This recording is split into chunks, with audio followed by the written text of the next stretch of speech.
We're live also on all our social media platforms at 3FM 927. Good morning to you. It's Friday, and it's good to see you. It's good to hear from you. How are you doing today? How has your morning started? Mine has started on a very good note. For some reason, I am in some good mood today. For some reason, I'm in some good mood. Michael, how are you, senior? Yeah, happy man, eh? For some reason, I'm happy. I know because I've run small. Do you want to say good morning to your wife right now? I want to greet every listener.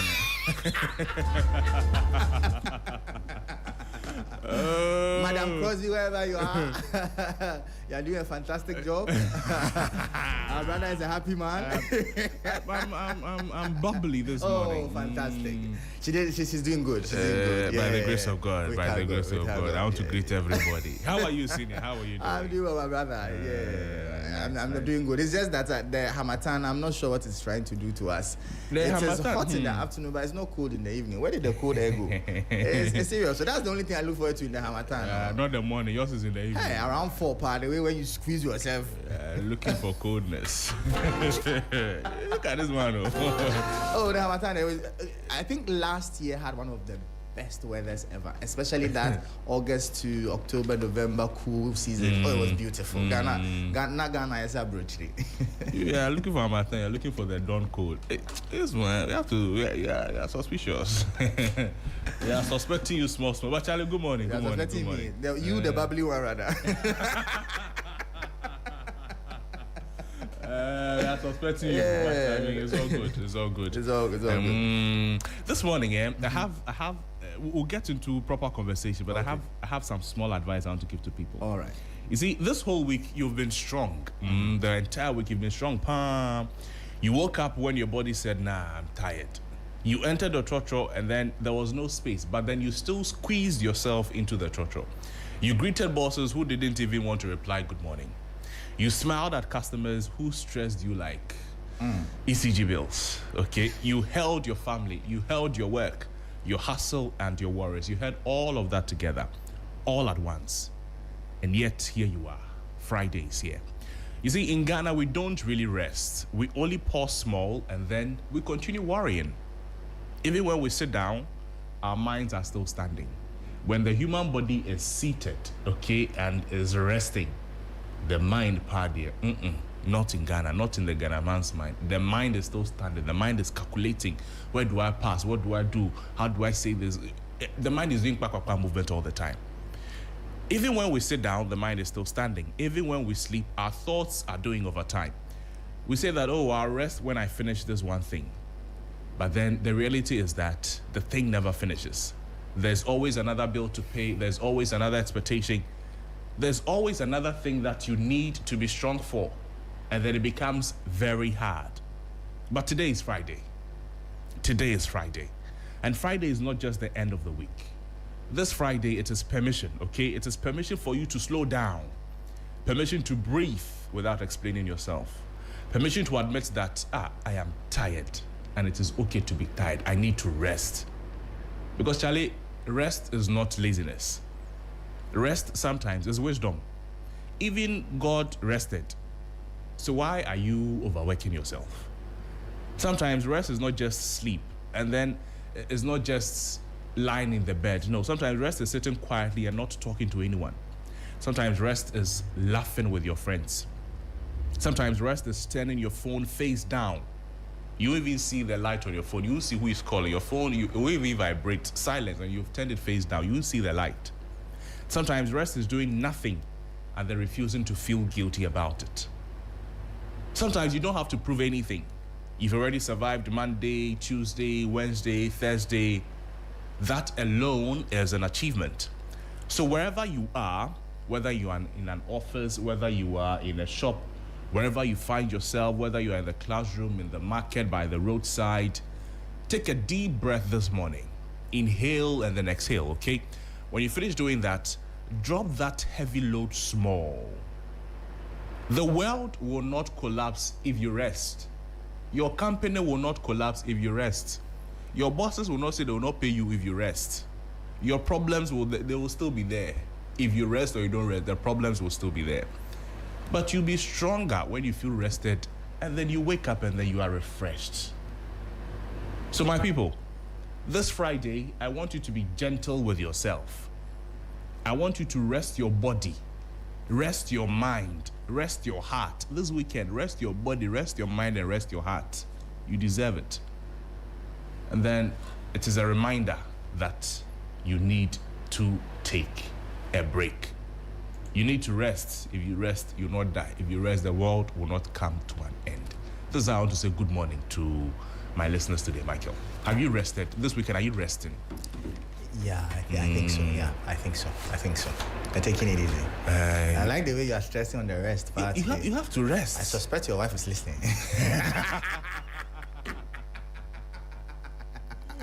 Oh my God. See, baby, we are resting. You want to rest? Yeah. Michael, we should rest. Rest association. We should rest. Today It's necessary. It's necessary. You know. If you don't rest, you will die. Oh. Hey. You will think when you die. And you see, when you keep going on and going without taking a break because you want to make money, you'll be shocked that a little extra you make will, at the end of the day, used to cater for the consequences of not resting. And you will regret it. Yeah, and you see, a lot of us think that stress is just one of those things. It's actually an illness. If you go to the hospital, they'll check all your vitals and you are okay, but your body is sick. You are fine. They'll do every test. They'll put you in every machine. Malaria, 0. Typhoid, 0. BP, 0. Nothing. You are Sugar, fine. 0. But you are sick. So please take care of yourself, especially to the gentlemen. Please take it easy, bro. Take it easy. It's tough. It's tough out there. Yeah, it's but true. one day at a time. If you sometimes you want to think too much, but my brother, you would die.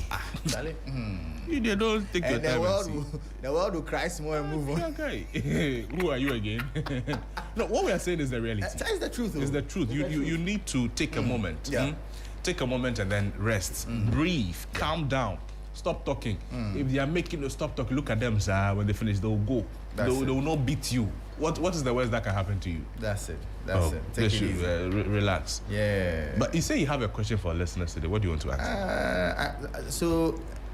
The January, as your salary come, or has it kept? That's what. I'm checking something. Because, I was talking to my brother the last time, and he said, they pay them 21st too. Oh, they do? Yeah, I was surprised. There's some companies 21st they paid. Wait, sisters, this is a conversation that sisters will be interested in. You come and put law on us. You start greeting people. So let us know where you work. Have you been paid? When were you paid? And yeah, it'll be interesting to find out. Or some people are still trusting them. You don't have to ask how much is their salary. Oh, no, I knew. Before your pastor started demanding tithe in the conversation. Yeah. So you want to find out? Let us know in the comment section on our Facebook stream and the likes. Yeah, when were you paid in January, and or you are still trusting the Lord? Let us know in the comment section. January has finished though. Today is I think 30th. It's the fastest January I've ever seen. It started on a Thursday. The January started on a Thursday. Well, so it's in a hurry. It's close to the weekend. So it's actually over. Tomorrow is 31st. It finished. It finished. So next week is February. Next week is February. Hey, why is 2026 in a hurry too? It should finish and go.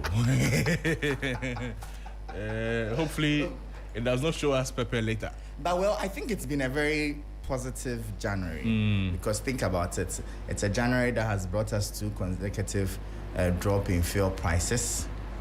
It's a January that has brought cuts in policy rates.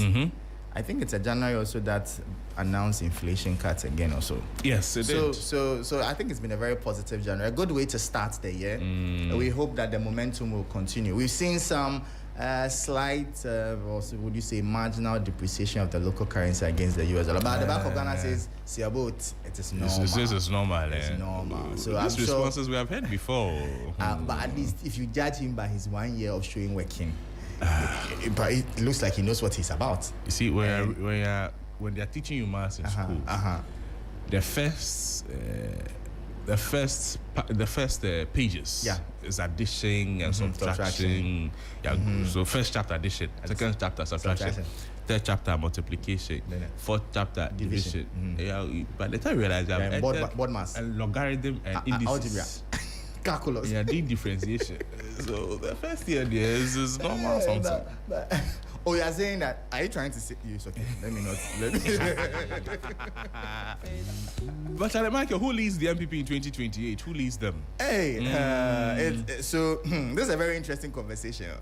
So, and you see, for the first time, we are seeing some sort of a clash between spirituality and academic. Academic day. What was it? Academic findings. Yeah, tomorrow. Tomorrow. After tomorrow, we'll be home fun and rough. Just wherever it's swing, somebody will take a hit. Unless tomorrow does not come. And to think that it's just about 24 hours away. You know, by close of tomorrow, everybody will know their smoothness level. It'll be home fun too. It is either Musa Dankwa home fun rough. Okay. And now Emmanuel Dia home fun rough. And now Prophet Bernard home fun rough. One of them will suffer. But there are a lot of others too who have also. Yes, it's true. Yeah, but this is a very interesting one because at least you see, it's a dicey one because if there's anything we can go by, is the fact that Musa Dankwa's polls have not failed in a while. Yes, they've been very close to the truth. Yes, extremely close to the truth actually because you remember when he did the polls on the election results for 2024 and some people even called him insane. Because those were numbers that have never been recorded before in our country's general elections. So, to someone who's proven his mettle and being consistent with his polls as against, how do I couch this one? Which one? As against someone who's been very consistent with his gifts from the Lord. It's a very interesting one, and like you're saying, by tomorrow, then everybody will know their smoothness level. Charlie, and the elections too, if you are losing, it's serious. the way you get to know you are losing is funny. I remember during one of the counting processes, the sitting MP was there, and then the contender was also there. I think it was a constituency that the contender lost. He was very sure in his mind that he was going to win. So during the counting in one of the polling stations, his agents, they were around the ballot papers and then they were counting it. I was focused on the signal his agent would give to him. That's what I wanted to look for. We're counting, it's closed, we're counting. The thing is turning. They started the sorting first. So the agent was there when they were sorting. They were sorting. They are packing their back, they pack another one, the agent is like, he goes up and down, he goes up and down, he goes up and down. The account is, the agent looked up.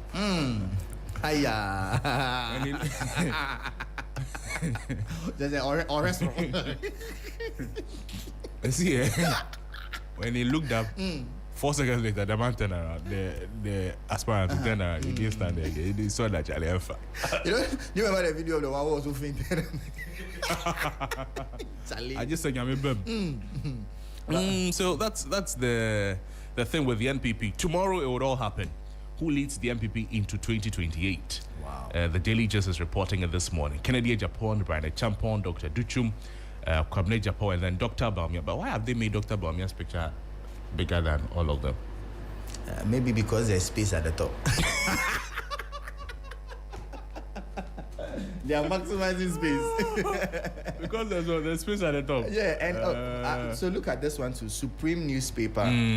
Bawumia is the only one featured on the paper at the front. They are doing adverts for him too on the so side. He has an advert, and the delegates go for Bawumia. Go for Bawumia. But that's why they are putting all of them there. But one Dr. Bawumia, it's like all the pictures to Bawumia's picture is bigger than the Daily Analyst do the same thing. He's slightly bigger than this one we were looking for space. They're looking for there's a lot of interesting too, there's a lot of space.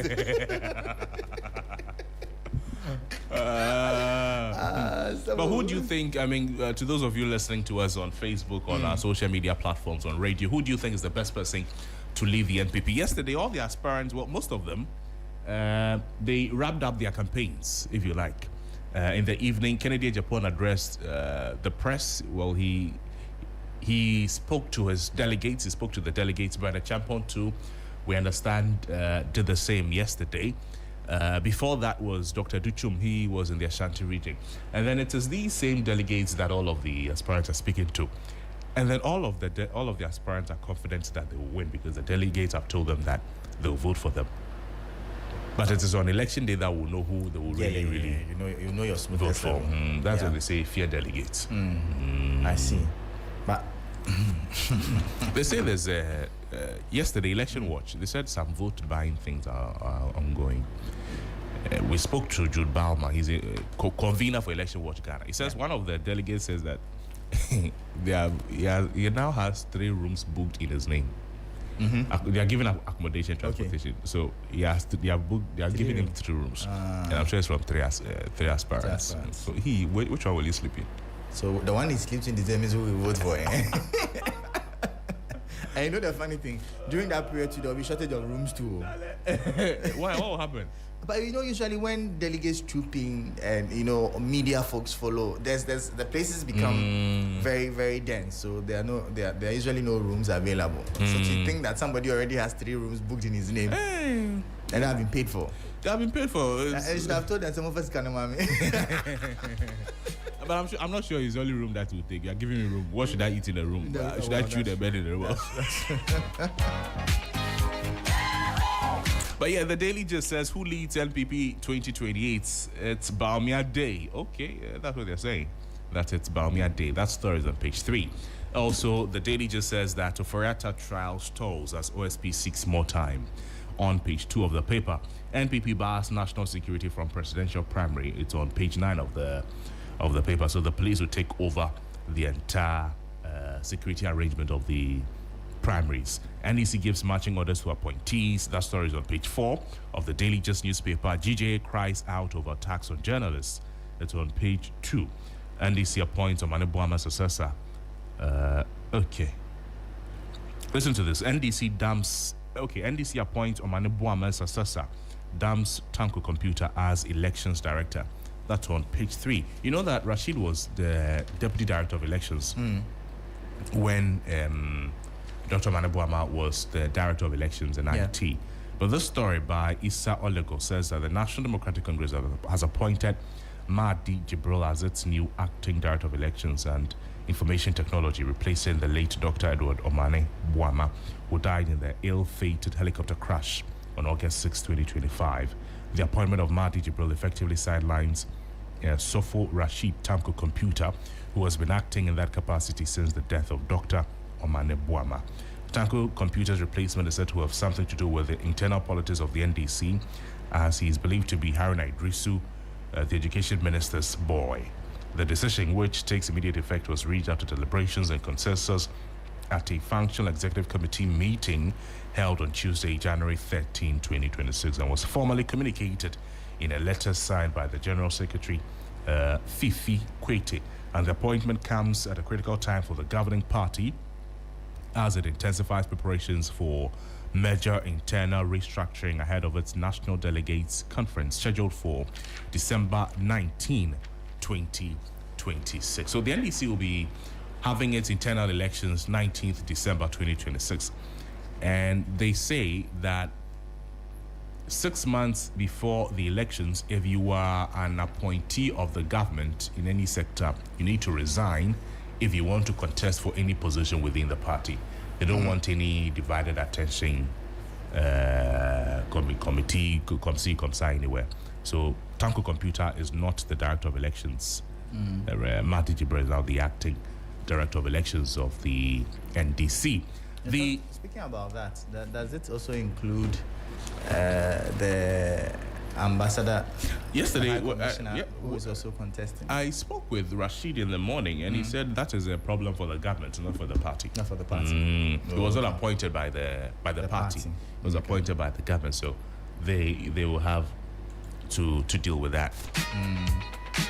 Now to the Ghanaian Point newspaper, it says that NPP bans proxy voting and mobile phones on January 31 presidential primaries. Oh, they've banned mobile phones. It means you can't take your mobile phone to the booth to take a picture. But still, people will take the pictures and come and show. How does it happen, Michael? Do you know? Well, these days you have smart eyeglasses and things. So the NPP has announced that proxy voting will not be permitted in its presidential primary scheduled for January 31 as part of measures to ensure a credible, transparent, and incident-free election. Chairman of the Presidential Election Committee, Joseph Osei-Wusu, said the decision is aimed at preventing disputes and safeguarding the integrity of the electoral process. He stressed that all eligible delegates must be physically present at their designated polling stations to cast their ballots. We will not permit proxy voting in the primaries on January 31, adding that no individual will be allowed to vote on behalf of any other person. He further announced that the use of mobile phones in side polling booths will be strictly prohibited, explaining that there is no justification for delegates to photograph their marked ballots, a practice he warned could undermine the credibility of the process. And then you know that when it comes to vote buying, this is one of the ways that it expresses itself. Yesterday, I was telling sisters about a conversation I had that an agent or a supporter of a candidate told somebody that would you in Chama Nashe, so on Sabeka. But you know, this vote buying thing is quite concerning. You know, in the early part of my journalism journey, I covered one of the primaries of one of the political parties. And that was when I saw this at first hand. Yeah. And I was quite You're shocked? Shocked, surprised, disappointed to see such a thing, especially seeing it firsthand, because if in internal politics requires this level of vote buying, then imagine what happens on the national level. You get me, bro? Because you see, if you say you support a party and you've come to show solidarity, to demonstrate that support by voting for a candidate, why must you be, for want of a better word, enticed to do that? Then it also means that it's a conversation of the highest bidder over competence. True. And that's where I have a problem, because, and then the other side is that it means that competent ones who don't have the financial muscle will never be appointed. They can never get that. And how do we make progress if this is how we will approach things? I find it quite problematic. It's the richest, not the... And the sad part of all of this is that it even starts from campus politics. So the problem is it's almost as if it is a cultural and an attitudinal thing. And I'm wondering when it will ever end. Because even campus politics, there's vote buying. Charlie, and then a few months ago, a primary school, I think school professorship election, primary school, people were doing posters. You see, this is how it is started. Okay. You are doing posters in primary school to be elected as school prefect. How are you funding it? Charlie, this one is your mother and your father who are paying for it. Well, let's just say that one is advertisement. Primary school. Primary school. Well, let's just say it's advertisement. But the one that people are actually enticing people to vote for them with money, that's my problem. So but the point too is that you, the voter, where lies your priority? Oh, my priority is in my mind. Is it for just immediate gratification? Because see, if you took money for the person to vote for the person, maybe he gave you 1,000 cedis, you've collected it, you've spent it, but yet because you know you are compromised, you will not be able to go and demand accountability from the same person. No. And how will you go? I gave you thousands. What are you coming to tell me? What credibility do you have? And those are the issues. Because if we don't fix this problem, our development as a country will always be inhibited.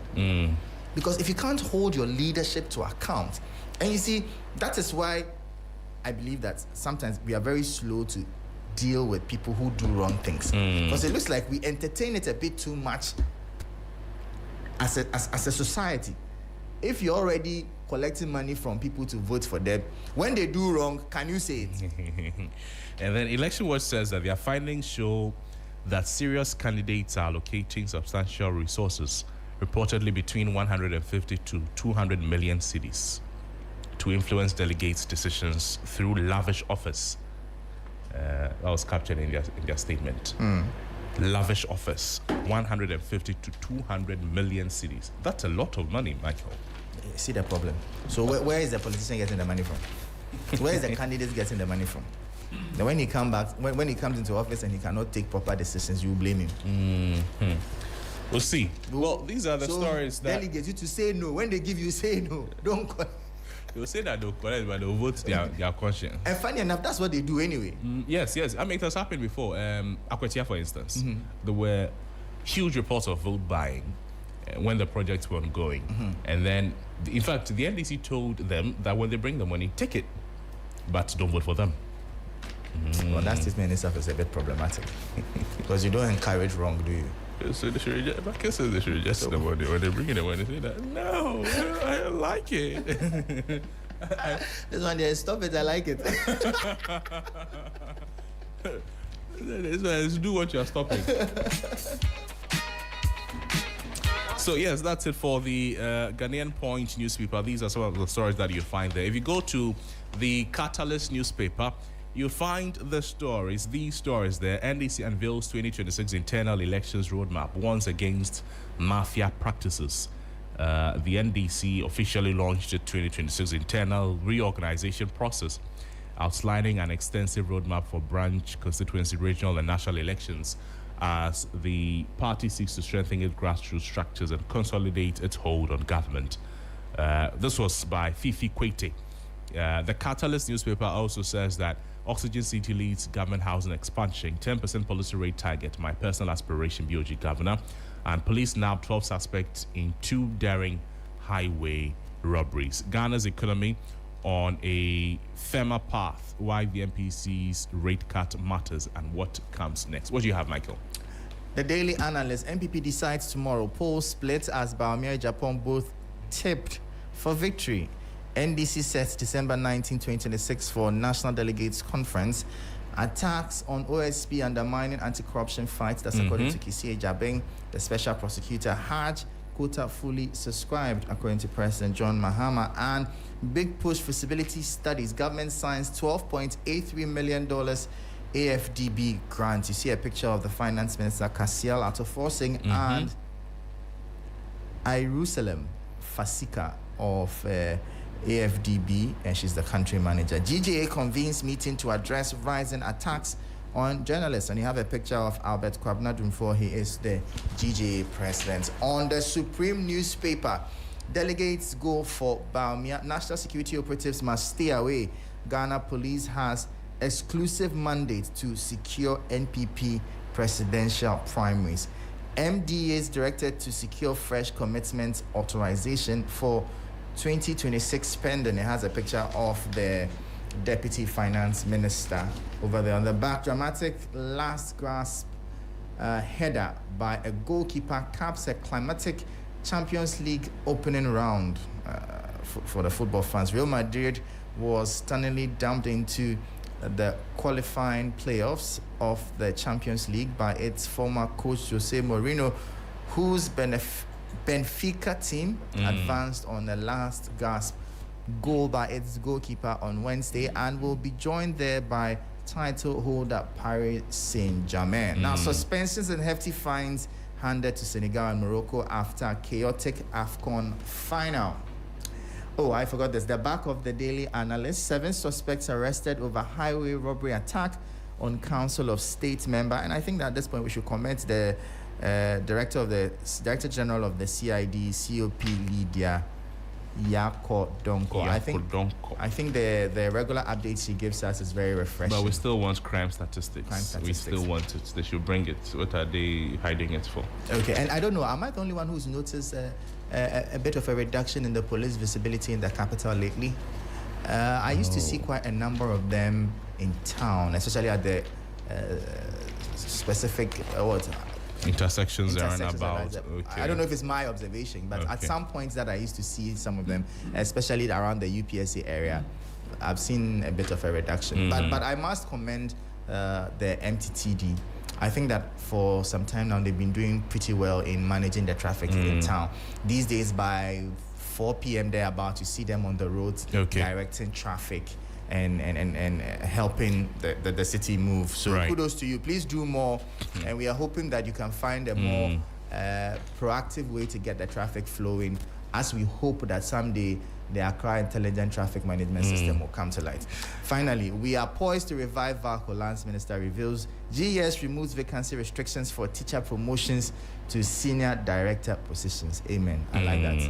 Michael, hold on for me. Don't leave yet. Let me speak with Jude Balmer. Jude Balmer is convener of Election Watch Ghana, the group, the Election Observer Group, which is reporting and warning of alleged vote buying ahead of the January 31 polls of the NDC, ahead of tomorrow's polls of the NPP. Jude, good morning to you. Thank you for joining us. Good morning, my brother. Thank you for having me. I hope you're well, sir. I'm doing wonderful. Great. You say that you have gotten insights of alleged vote buying incidents ahead of the 31 polls of the NPP, ahead of tomorrow's elections, flag bearer elections of the NPP. What information do you have? Good morning again, my brother. Election Watch, throughout every election, normally engage in community engagement to talk directly to the delegate or the electorate to know exactly what is happening, i.e. to know whether if there is a flashpoint vigilantism activity that's happening behind the scenes, whether the people are ready for the elections, whatever needs to be done before elections. We try to get it directly from the people, not from the media or the people at the top. This time around, we engaged on the 13-day community engagement. We started from last week, Monday, across the country with our coordinators everywhere. As part of our engagement, we find out that there is a massive, there is a massive vote buying activity that's going on. We have set up a system where coordinators are taking names of people and giving them assurance of accommodation, which is not basically accommodation, but stamping them to preserve their vote for the election. I.e., they promise them, if you are going to vote for us, we are going to give you a good accommodation, a per diem, and a transportation from wherever you are coming to the place. Now, when we probe further, we realize this thing has even caused some of the delegates to fight the coordinators of this people of this flag bearers, and most of them are not happy. This is the first time delegates are not happy about vote buying, because they think whatever they want to, the person they want to vote for is not as risk as those with the deep pockets and the coordinators putting them together. This incident is not only happening in some places. From our coordinators, it's happening across the country. And the promises they have given to these people that those monies will be released to them today. So today by 12 o'clock, most of these coordinators will get hold of their budget and spend it on the people. And they are ready to collect the money today. So we find out and we told them, what have they done about it? They said they don't know what to do about it. But they have reported to the hierarchy of the party. Okay, hold on for me. So today is when some of the coordinators are expecting the money. Do we know exactly how much some of them are expecting? I'm supervising 60 regions, and I can tell you that some of the coordinators by the close of today are going to spend not anything less than 20 million Ghana cedis in just one region. A coordinator is not going to spend not less than 20 million Ghana cedis. And is this coming from one candidate? This is coming from one candidate. Each one candidate camp is not going to spend less than 20 million Ghana cedis today, not even tomorrow. And today's payment is half payment. If you if you vote for them and you decide to sleep and leave on Sunday, they have another package for you. If you are leaving the same Saturday, they have another package for you.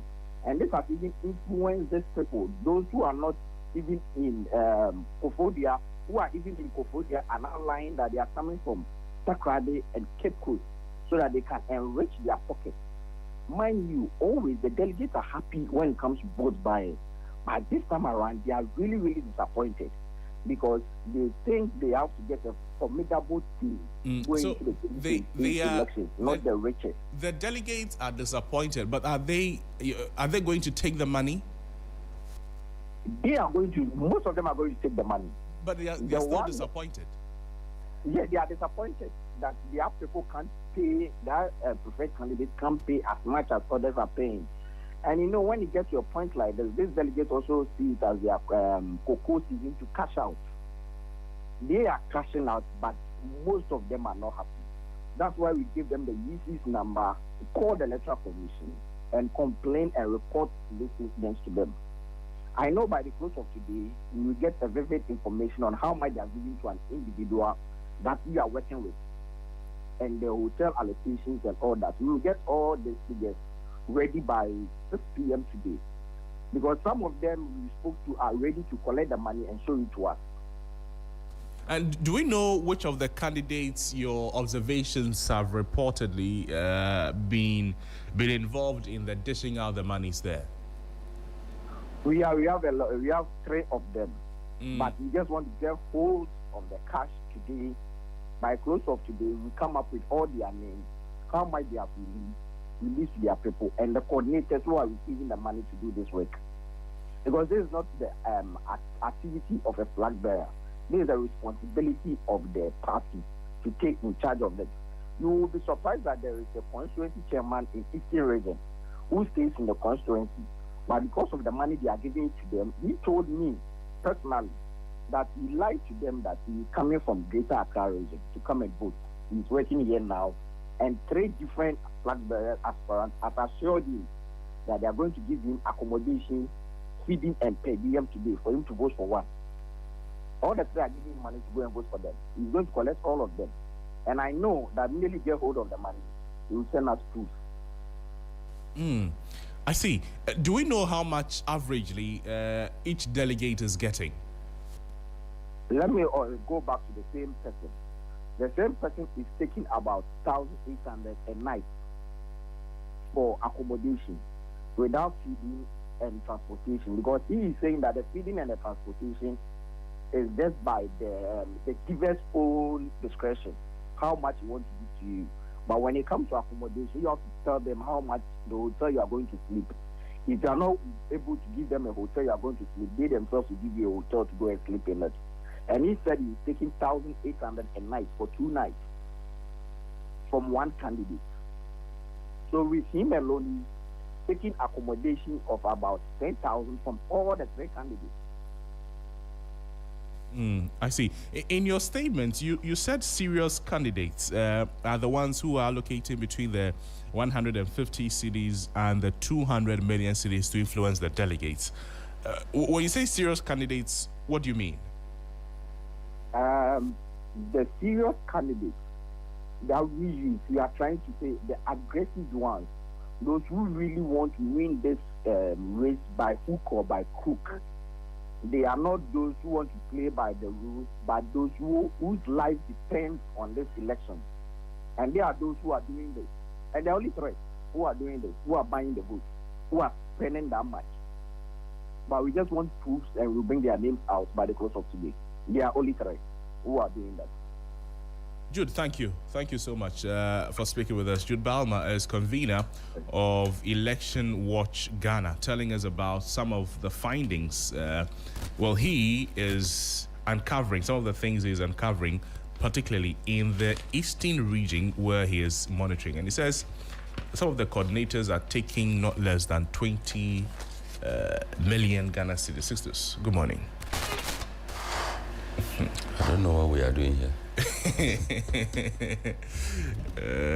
Who is he here? You and I. 20 million. Yeah, 20 million. This coordinator will also make sure that the 20 million. No. accommodation 1,008. 1,008. 18 million. Accommodation 1,008. Yeah. And the person would probably sleep in his house.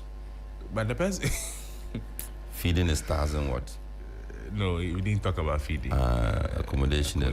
The feeding is on the discretion of the person. But we spoke about this. And this is from one candidate. This is from one candidate. So 1,008. And this one candidate, does the candidate have the potential of winning? Are the prospects clear? He says 3 of them. He says serious candidates are the ones who are doing that. Yeah, so it's a serious candidate. So if I don't give, meaning I'm not a serious candidate. So Election Watch itself has made a terrible stamp on this matter.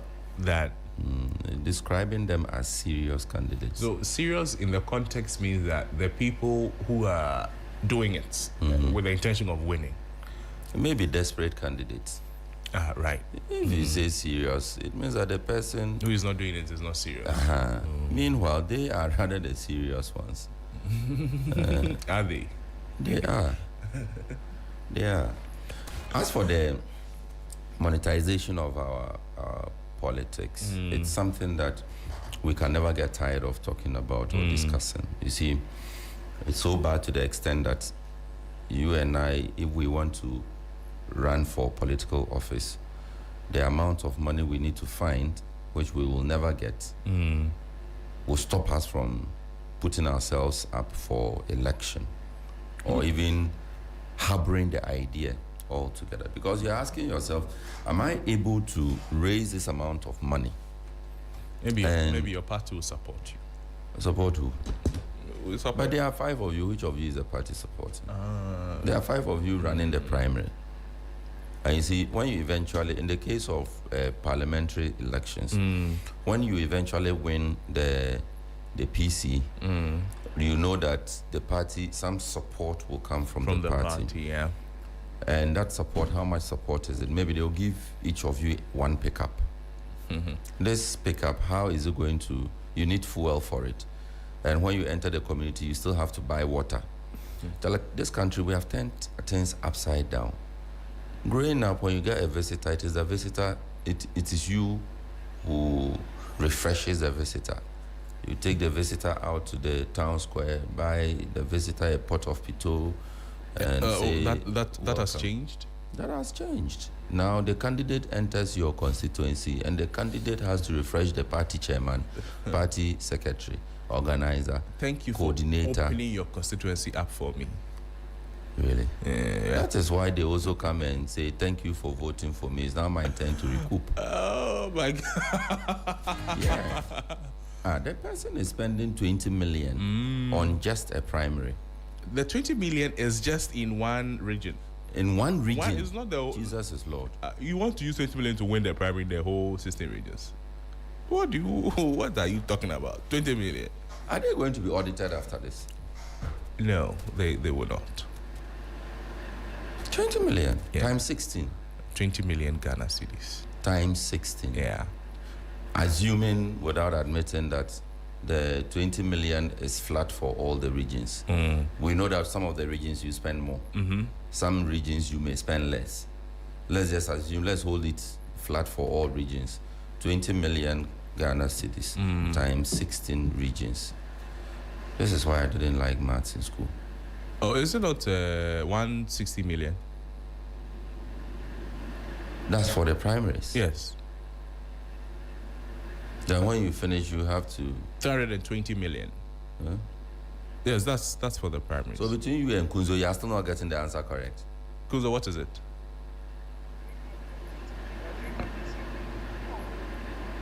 You are sitting with a phone, just type the thing in this times this. You didn't do mental in school. So that's how much they are spending. It's a serious matter. Yeah, it is.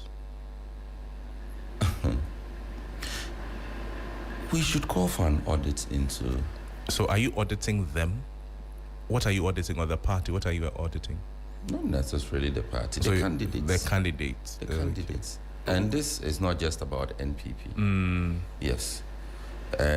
All internal party elections, the people who put themselves up for the elections, there should be a sort of an audit by the Auditor General's department. How far have lifestyle audits even gone? And then asset declaration laws. We how always far have to are they? start from somewhere. Asset declaration is happening. We just are not happy with the form in which it happens.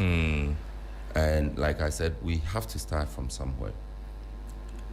Charlie Crosby, 20 million, one region. Hey, then you finish and come and tell me Ghana is broke. It is the country that is broke. The people in the country are not broke. Some of them, they are fine. But this one, you have not. No, because this money is being pumped into the economy, which is a good thing. See, because they are spending on you. Leave there.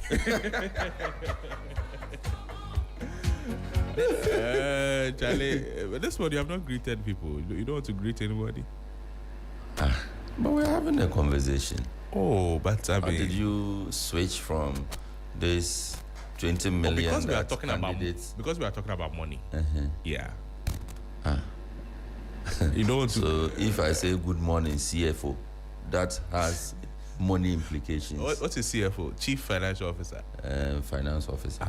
Okay. But does not have money implications. I'm just saying good morning to the man. Okay. He's diligent at his job. When you finish, I want you to say good morning to Astus. No. The head of makeup. Head of makeup. Miss Nancy. Nancy. Yes, yes. I want you to greet her too. Miss Nancy, good morning. Following your drift, I was having a serious conversation. Yeah. Now you brought in shout-outs. And you are continuing. But sisters, I want us to talk about this, and then we'll pick a few calls. So, you know that there's something called Ghana's Customer Satisfaction Score. Sorry, did you just do that? What did you do? Ghana's Customer Satisfaction Score. Ghana from B to D. So Ghana's overall customer satisfaction score. Say it together. Satisfaction score. Okay, nice. I don't get that problem. Declined sharply. I went to a good school. Yeah, I know that. 59%. And this is in 2025, from 72% in the previous year, according to the latest Ghana Customer Service Index. The decline, yes, declined from 72% to 59%. The decline has pushed Ghana's national customer satisfaction rating from a B grade to D+, reflecting worsening consumer experiences across both the private and the public sectors. The report produced by the Institute of Customer Service Professionals assessed customer experiences across 11 key industries using indicators such as trust, competence, professionalism, ease of doing business, process, and customer-focused innovation. The insurance sector emerged as the best performing industry with a 71% satisfaction score, followed by the banking sector at 61%. I don't know whether you're surprised or you agree. Banking sector. Yes, banking sector is second, 61%. Insurance sector is first. In not satisfying us. Satisfying us. Yes, okay. Best performing industry, insurance first. The banking sector is second. And who? Banking. Insurance people. Yes. Anyway, yeah, the insurance people, I agree. The way they can harass your life. In contrast, telecommunication sector ranked lowest, recording 53% score, despite being among the most digitized sectors in the economy. The telecommunication sector is the lowest according to this ranking. And you would understand why. What's your justification or what's your reasoning? Oh, we are never satisfied with the services we get from our telephony service providers. Whether it is from the connectivity or from data, from even prompt and satisfactory responses to our concerns. When you call the helpline, how are your concerns received and handled? The telecom sector, I think there's a lot happening there.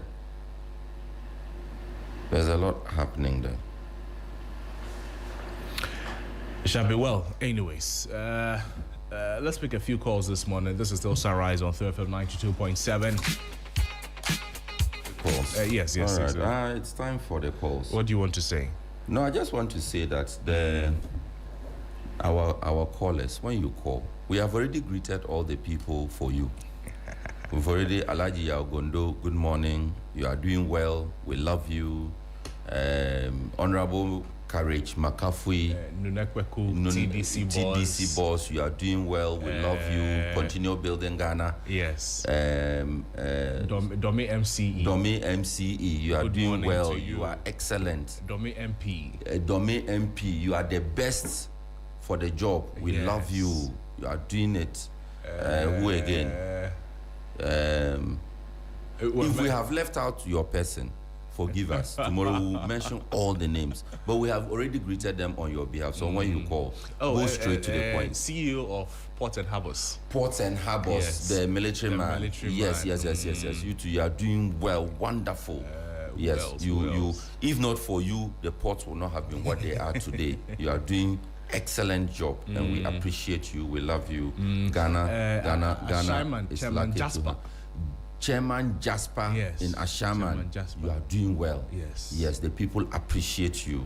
Yes, so now callers, we have done the job for you. If you forget some, they'll greet the person. No. So if every MC in every constituency, we greet you. Every MP in every constituency, we greet you. Good morning to you. Good morning to you. Your people appreciate you. Yes. So now callers, when you call, just straight to the point. We've already done the greeting on your behalf. So when you call, and then in the spirit of greeting, let me also say good morning. Good morning to CFO. You are doing well. And good morning to CEO. You are doing well. We'll come and say good morning to you after the Sunrise team. Will come and say good morning to you. Look at this. And the COO, good morning. Hello, good morning. Hello, good morning. Hey, how are you, sir? I'm fine, thank you. Talk to me, sir. Okay, and I made an interview. I am Mr. Judy and Mesham. And they say 20 million. I mean, the record is getting more, or 200 billion old cities. 200 billion old cities. Yeah, and to me that at the time, say, we're 16 regions. You can imagine. And yeah, we are, and you don't know where so we are fighting corruption. Because Nippon why the Martin area, obey don't mind that. Bena. On February, movement on also on fans on a cow. Sure. Because it's more than an impany. I hear an impany. Business and an impany one Ghana.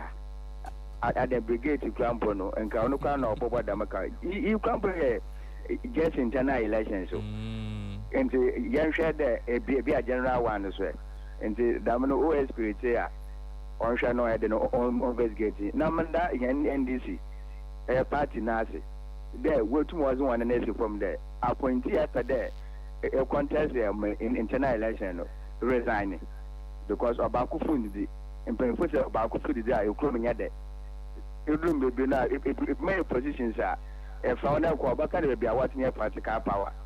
But a very position, and then the same in Pano now, only the Mutumuno.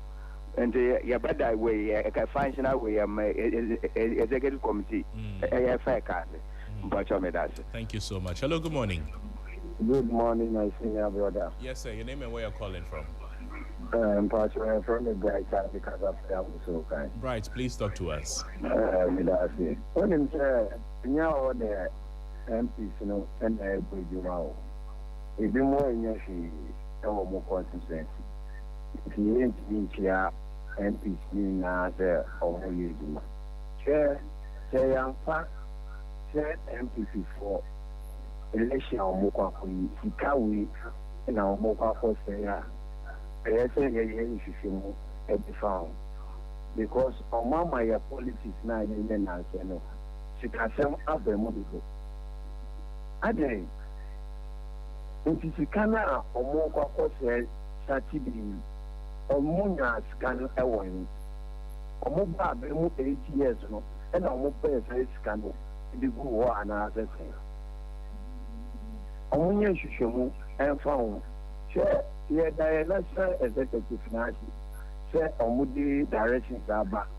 share branches come mobilize na yempa man for central man for FNB register me.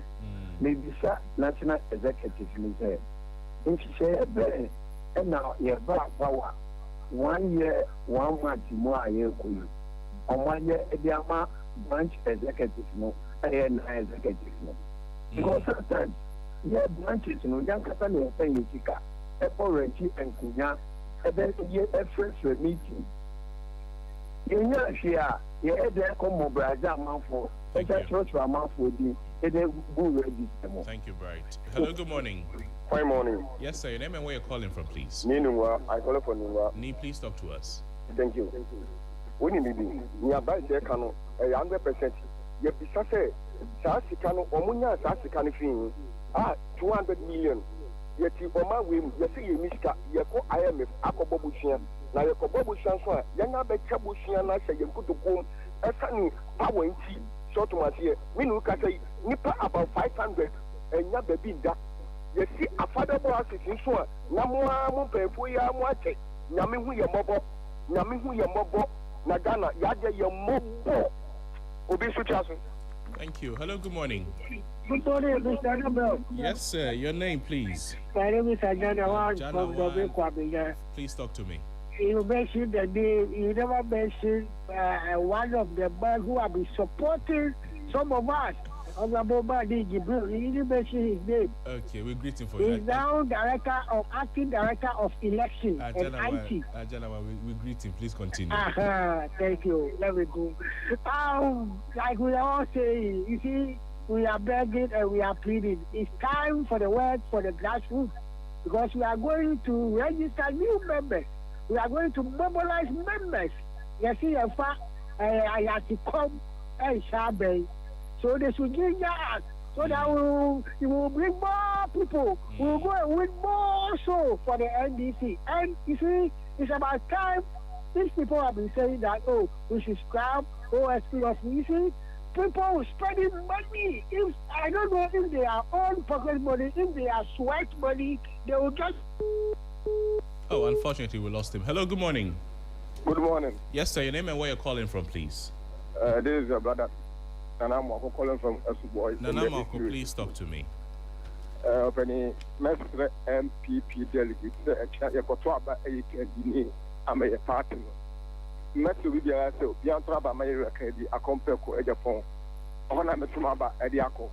Nobody a partner in Nature concluded 2028 because I put in a swap and I'm not really partner of any member, but Panel baby, you are going to put your room, the graph, you will be departing.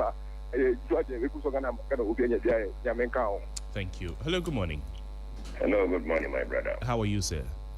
Oh, by the way, I'm fine. What about you? I'm very well, thank you. Please tell me your name and where you're calling from. Oh, this is no one that Odewale. Oh, Odewale, please talk to us. Greetings to everybody. Right. It's been a long time. How is Lady Helen? Is she around? Helen is on leave, but she's doing very well. Oh, she's following. No, she's doing a follow-up with Brother Johnny. Yes. Okay, that is just on a lighter note. My brother, two quick issues. The road networks are being improved. One that is still on my heart, that is so dear, is nowhere than Bogosu, Pristia.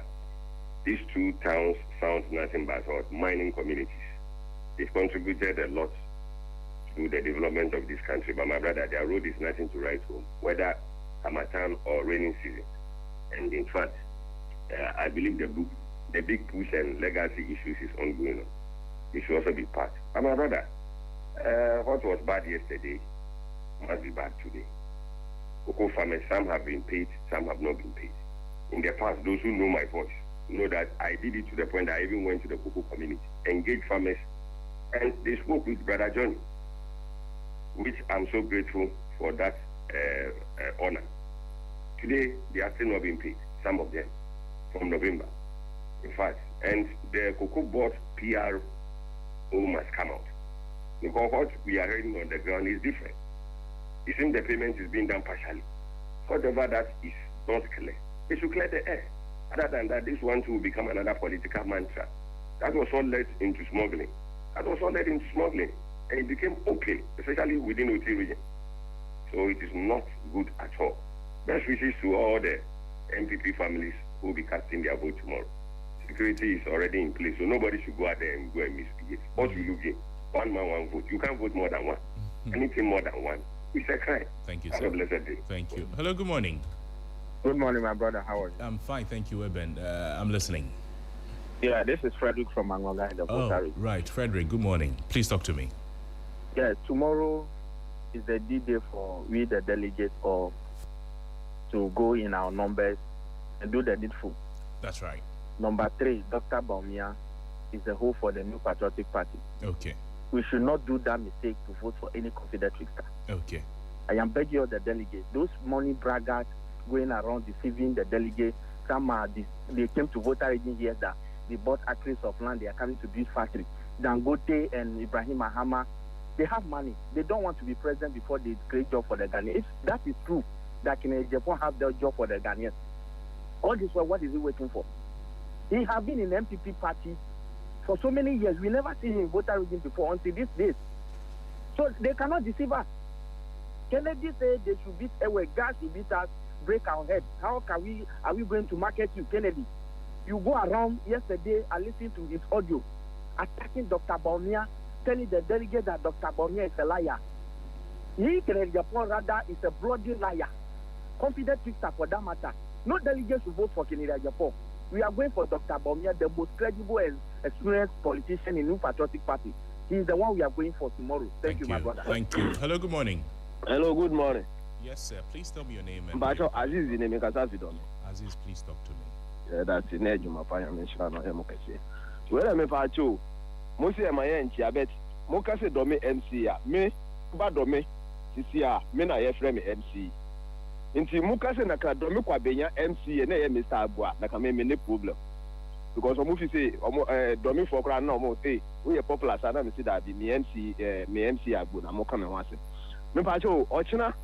Na yesi enko tu aba ema MPP before omunko tu omu aba me pacho into the way omudidi ho atem sise no a na onipa na mudidi na tena ya me eya ado a na oba power into mudidi beti ma ye dwuma ana enti wuru muntuma e wa bonti se ya me ya ado na mukotu mu aba ni wi a na ye di gesibo a afi na muka se ntro propaganda mi wise wa wana wuru muntuma no e wa bonte ochina onipa bia mba ko yi no ochina no emfa ye ho but onipa mi nim se na ko oye onipa onimu party mla na eti mutimi nto abama no onu na ye kobra agepon apart from kobra agepon a omu fo na aka no a omu nyina ne na ahomado na ye adwuma adwuma be no mutimi bua Ghana yo mutimi di bua Ghana ni se omato amna e de amo Ghana no oma se la hospital oma bula hospital omejo no mbetuna aya no enye yabi no mo yabi no be that you mention. Thank you. Hello, good morning.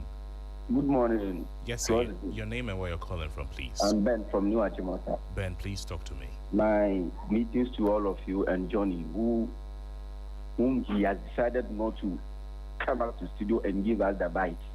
I extend my greetings to him, Johnny Hughes. Anyway, yesterday and concerning the court ruling that came.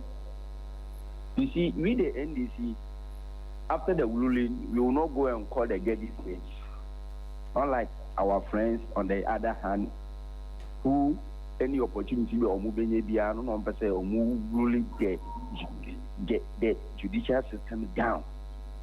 Not long ago, now, after your mark in a press conference, I described the Chief Justice.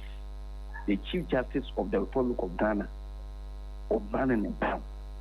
See, the ruling has been in their favor concerning the Pandai constituency. See, the ruling has been in their favor, so they are quiet. But on the other hand, when the ruling go against them, the same people will turn back and come and insult judges. We shouldn't live in a country like this. NPP, and yet they to me so when the judiciary are working, we should allow them to work. We quite remember during their time, me who case court NDC AD and Konimida any case the court no, it is 9 against 0, 7 against 0. But now no, the reset na America no, the opposite the back judicial system no. We are now seeing it. No matter how whom you are, whether you be the president or you be the chief executive of good board or whoever, so the case in court, maybe it's a what I mean that you just immediately out, and that is what we have seen. So glory be to God, that NPP never think a say all the time when the ruling will be in your favor. Thank you. Hello, good morning. Good morning. Yes, sir. Your name and where you're calling from, please. I'm Frank Mayo. Frank, talk to me. Okay, I'm not paying my more about it. I'm in Chia, don't be quite in your friend, Mr. Isaac Neil and Telemsey, the channel of paper. I'm in Chia, Brown, Forest Commission, you, not a W, you, Channel Baba. And I'll be in Frank, this morning we have waited everybody for you. Marie, if I shall win him, the court, and for the people, we are 2 different courts. Now we need you. One will say, MPP court, I come on, come on, and the idea, and then the court, hey, Papa, and then the Mama, and our parking court, and then the Mama, then the family and friend for the court. Almost a year, that next on the point, we go up. Almost time and it from no and at the book on the Ghana for. And the Ghana for the day, we are snapped. Phone, ever computer or BPA or BPA, action and so on.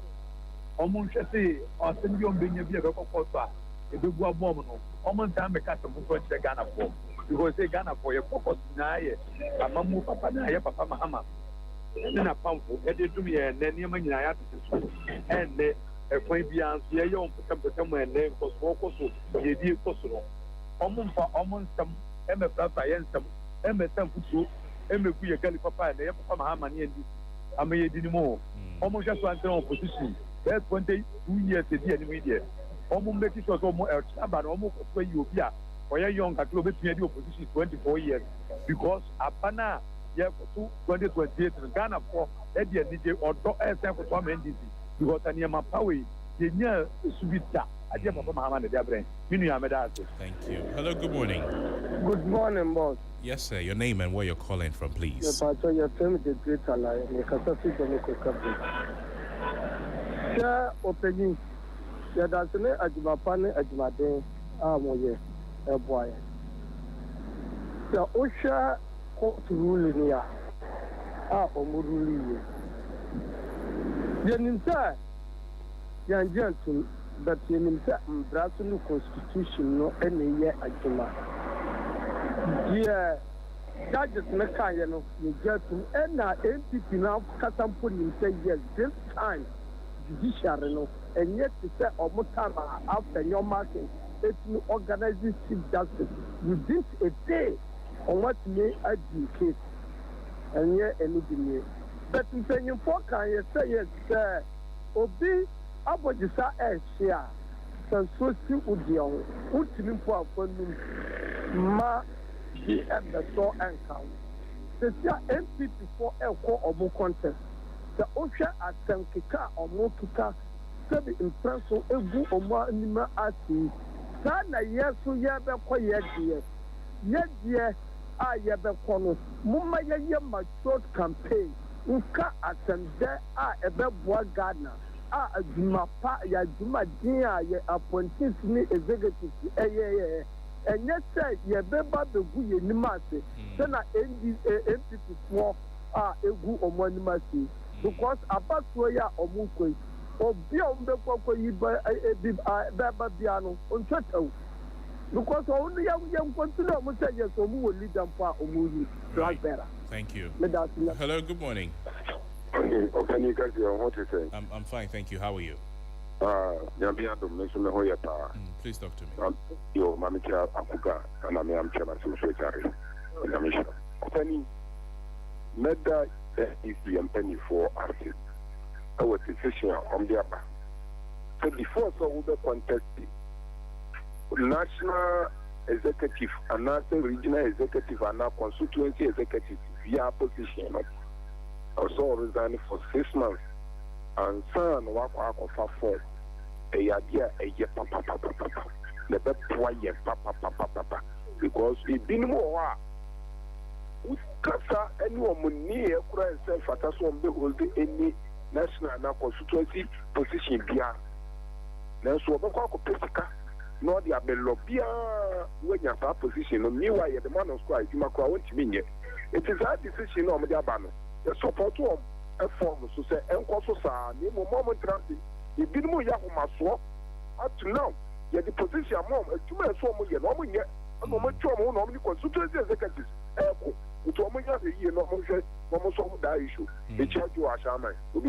Thank you. Hello. Good morning. Good morning, sir. You don't know where you're calling from, please. Unia Lincoln. Michelle na Michelle Joe Ashama.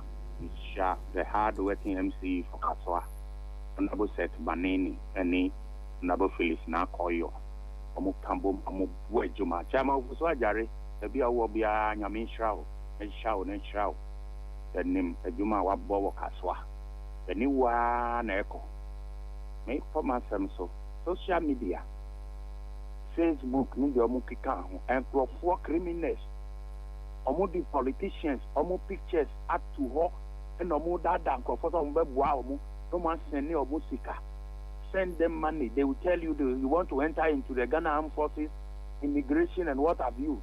They will send you form to fill. They will ask you to send money. I'm putting this across, especially on Facebook.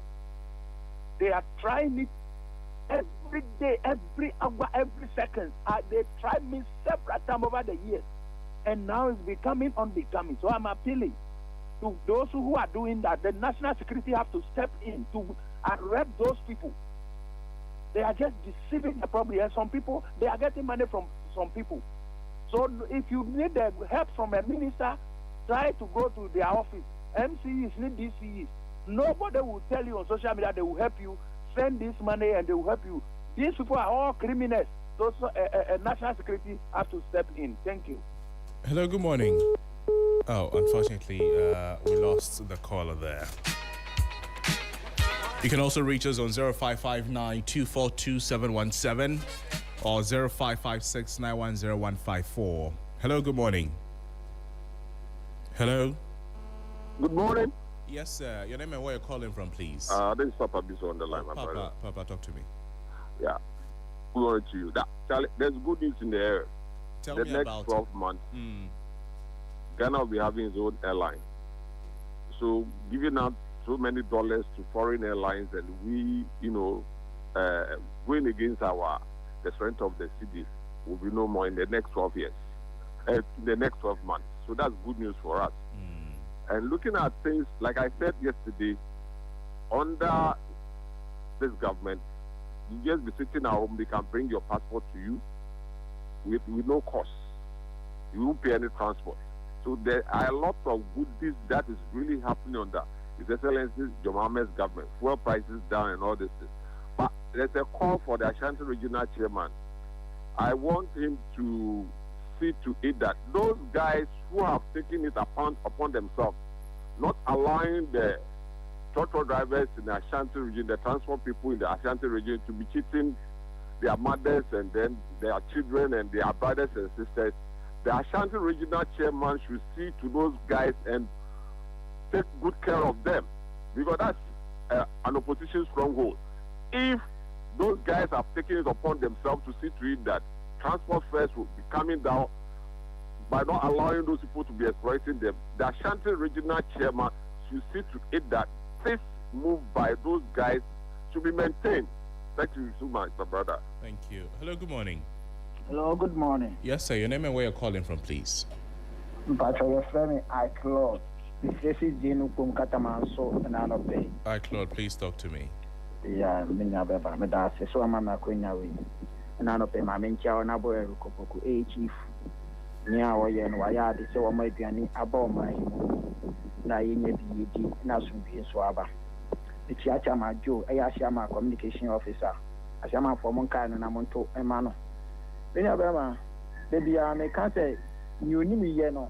Ono na yemano toaso no ye hwe amampanyin kufombre so na Ghana Airways no ye de ye choba ene saa Ghana Airways na saa plane no krampo mo kɔ no krampo ma saa ma so de kɔ ama ma so de kɔ ade no mo de ayɛ twelve bar no ɔma saa tam de kɔ ene yɛnya ɔman panyin bi a okukudurofoɔ a ɔsan bɛ restore back our airways nyame nhyira ɔman panyin ne na ho nimpanyinfoɔ ne ɔmu bu ɔman sɛ nyame ama ne sɛ nyansa no obi bɛtena so 8 years train kwan achimota train kwan samam train kwan ɔmatutu dadeɛ ne nyinaa na ɔmokɔtɔn na ɔmu diiɛ ɔmatutu dadeɛ no ɔmo anyɛ bi anka ho ɔmatutu dadeɛ no yɛte yɛ ne sɛ ɔmo sɛ ɔmbɛyɛ sky train no nso a yɛhu ba dadeɛ no ɔmatutu ɛna ɔmatɔn ɛna ɔmadi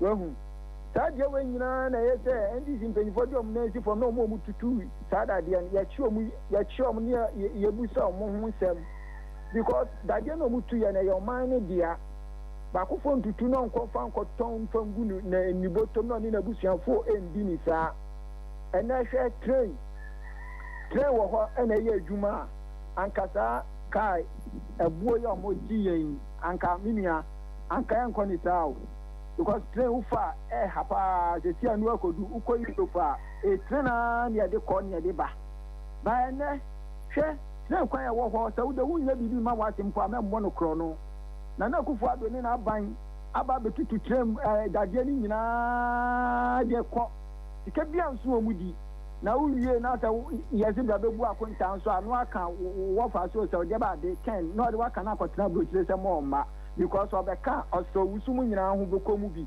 osafo ma afu mu bekomu bi na kufu aduna nkata no ho bekomu bi enti mo mba. Hello, good morning. Good morning, my brother. Yes, sir. My name is Abulu. You can call me Mr. Collins. Common sense calling from Pokwati. Please talk to me.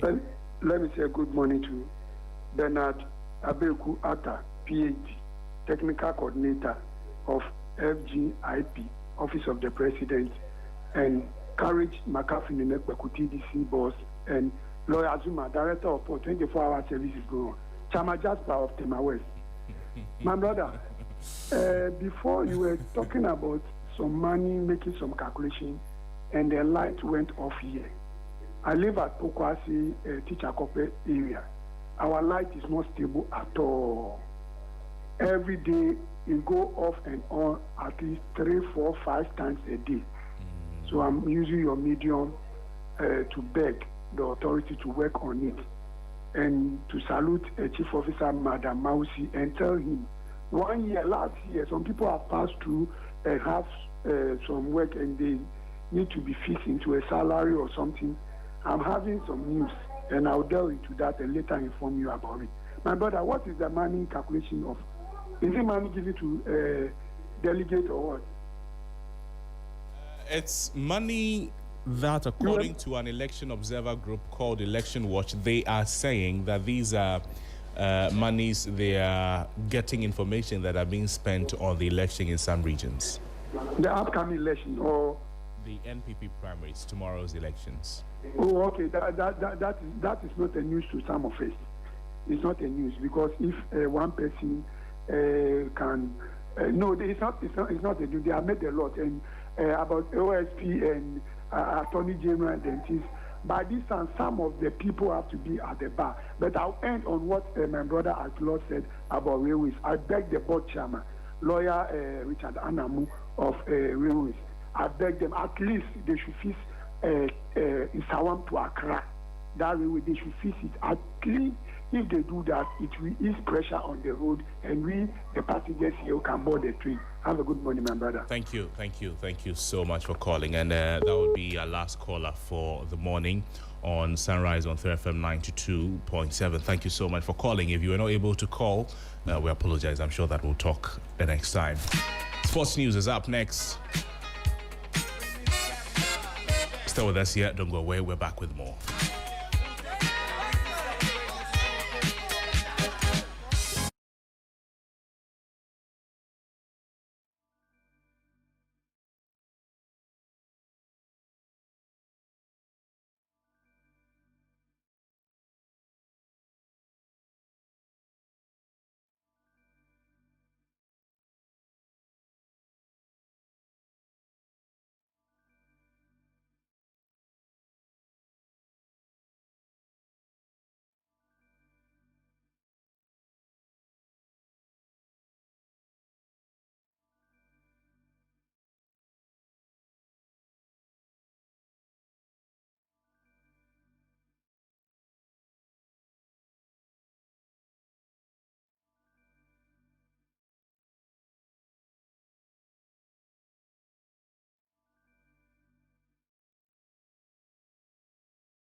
Good morning. It's time for the sports update on Sunrise with me, Akosia AJ. Let's start off from the local scene where former Black Stars midfielder Agyemang Badu has been named International Relations Manager of Aduana Stars. Badu, who won the U20 World Cup in 2009, is expected to add experience to Aduana's setup. My colleague Mutala Yakubu takes a closer look at what the midfielder brings on board to the two-time Ghana Premier League champions team. The decisions were taken following the incidents that ensued during the 2025 Africa Cup of Nations final in Morocco. The final played in Rabat. Former Black Stars midfielder and under-20 World Cup winner Emmanuel Agyemang Badu has been named the International Relations Manager for Ghana Premier League side Aduana FC. Now, the announcement was made yesterday at the training ground together with the CEO of the club, Collins Atapoku. Now, what Agyemang Badu would mainly be doing as an international relations manager is to leverage his experience to ensure he builds player quality and also build some strategic partnership for the time that he's journeyed and played across Europe. He is well-versed and linked to several clubs and partners, and all these partners will be looking at coming on board to help Aduana. In his acceptance speech, he made it clear that Aduana would need to generate fans themselves and not always or solely depend on the live patron of the club. He also says that the Ghana Premier League is growing at a fast pace and Aduana should always be challenging for the title. They've won the Ghana Premier League twice in 2009 and in 2017, and currently they are second on the table, challenging the likes of Mediema for the title. Agyemang Badu knows the Ghana Premier League very well. Started with Brekum Arsenal, was at Kotoko for a short stint, went to Italy, played in Turkey, came back at home and played for Great Olympics. So he's not new to the Ghana Premier League, and this appointment would actually take Aduana a step forward above the other Premier League clubs. Still on the local scene, match day 21 of the Ghana Premier League comes off today with the league leaders Mediema SC traveling to take on Nations FC. Mediema are unbeaten in their last 17 league matches, while Nations FC have picked up a win in their last 5 games. Ahead of the tie, Mediema head coach Ibrahim Tanko says the team will not change its approach towards the tie. No, I mean, I said it again, we prepare every game almost the same because all the games are very difficult. Like you said, we are going away Friday and live match, so definitely the motivation is high. Yeah, and we have today and tomorrow to prepare. We are going to watch them today and then prepare for on Friday. Mediema SC head coach Ibrahim Tanko there. Meanwhile, his opposite number, Frimpong Manson, says his ambition is to lead Nations FC to silverwares as a head coach. Manson was appointed on a 2-year contract in 2025 following the departure of former coach Kasim Mengel. We need to make sure we put the team in a very good position. But to talk about the title, no, that one, I don't think we are considering that at the moment. Yeah. No, for now. Maybe we can talk about the FA Cup, but the league, I think, is going to be very, very, very difficult. You heard Frimpong Manson, coach of Nations FC. Away from the camp of Mediema and Nations to that of Kumasi Asante Kotoko, who picked up their first win of 2026 last weekend after beating Baseke Holy Stars 3-0. The Porcupine Warriors are now 5 points behind league leaders Mediema SC. Their next game is on Saturday away at Hearts of Lions. Kotoko head coach Karim Zito says his side will head into the game with a mentality to win. The only thing we have to do is to play and win. We should go with a winning mentality because we don't have any other chance like the first round. After the first round, we're all hoping for the second round. After the second round, I don't have any hope again. So I think we are working towards that, and then we are working with positive mentality in this second round. Anything can happen, but we are going with the mentality of winning. Kumasi Asante Kotoko coach Karim Zito here. Now here are all the fixtures for this weekend. Nations FC will take on Mediama SC. That game will be live on TV3 and Unya TV. Vision FC will take on Dreams FC. Hearts of Lions will welcome Kumasi Asante Kotoko. Young Apostles will contend with 11 Wonders.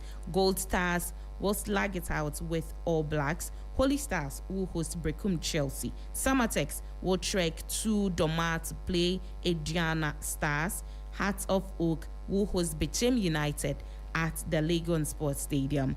And Karela United will slug it out with Hohoi. Elsewhere on the continent, CAF has provided its ruling following the chaos that ensued in the final of the 2025 African Cup of Nations. Senegal head coach Pape Thiaw has been banned for 5 games, while he's also been hit with a hefty fine. There's more details in the following report. The decisions were taken following the incidents that ensued during the 2025 Africa Cup of Nations final in Morocco. The final, played in Rabat, was interrupted for over 15 minutes as Senegal attempted to abandon the pitch following Congolese referee Jean Ndala Ngambo awarding a late penalty for Morocco. CAF have finally acted to the incident by suspending Coach Thiaw, who was seen instructing Senegal players to return to the locker room after a penalty was awarded. Thiaw will now serve his suspension during the upcoming qualifiers for the next Africa Cup of Nations, but will be available to coach the Lions of Teranga at the 2026 FIFA World Cup. CAF further sanctioned Senegal players Eliman Ndiaye and Ismail Assar for 2 CAF matches for unsporting behavior towards the referee. The African football body has imposed Senegal FA with a fine of $300,000 for the improper conduct of its supporters. The Senegalese FA was also fined $300,000 for the unsporting conduct of their players and technical staff. Morocco defender Ashraf Hakimi will serve a 2-match suspension, with one of these matches being suspended for 1 year from the date of this decision for his unsporting behavior. Another Moroccan player affected by CAF's decision is Ismail Saibari, who will serve 3-match suspension for his unsporting behavior and was further fined $100,000. The Moroccan Federation was fined $200,000 for the inappropriate behavior of their stadium's ball boys during the aforementioned match, and $100,000 for the improper conduct of their national team players and technical staff who invaded the VAR review area and obstructed the referee's work. In conclusion, the CAF disciplinary board rejected the protest lodged by the Moroccan Federation to strip Senegal of the AFCON title. By dismissing this petition, CAF officially reaffirmed Senegal as the 2025 AFCON champion. Well, so that's all the lowdown concerning the sanctions that's been handed down to Senegal and Morocco after that debacle in the AFCON final. In Europe, Chelsea captain Reece James has stressed on the importance of having Cole Palmer in the team. Despite rumors linking Palmer with a move to Manchester United, James says he believes the 23-year-old is focused on succeeding in London. Been in a difficult period. He's had, a few setbacks. It's been slow for him this season, but we're super happy, to have him. I know, everyone needs to stay patient with him. He's an amazing player. He's still super young. And, he's going to improve, Of course, he's committed to Chelsea. He's a Chelsea player. Many players have speculation, in transfer windows. It's the normal for players. But no, he's conducted himself really well, and, we're super happy with him. Chelsea captain Reece James there. Before we go in tennis, Aryna Sabalenka will face Elena Rybakina in a big hitting Australian Open final after the world #1 kept her cool to storm past Elena Svitolina and reach a 4th Melbourne showpiece in a row. 2-time winner Sabalenka overcame fluctuations in form and a hindrance call against her in the 4th game of the match to thrash Svitolina 6-2, 6-3. Former Wimbledon champion Rybakina then overcame American Jessica Pegula 6-3, 7-6 to seal the chance to avenge her 2023 final loss to Sabalenka. That's it for the Sport on Sunrise. My name is Akusi AJ. Thanks for listening.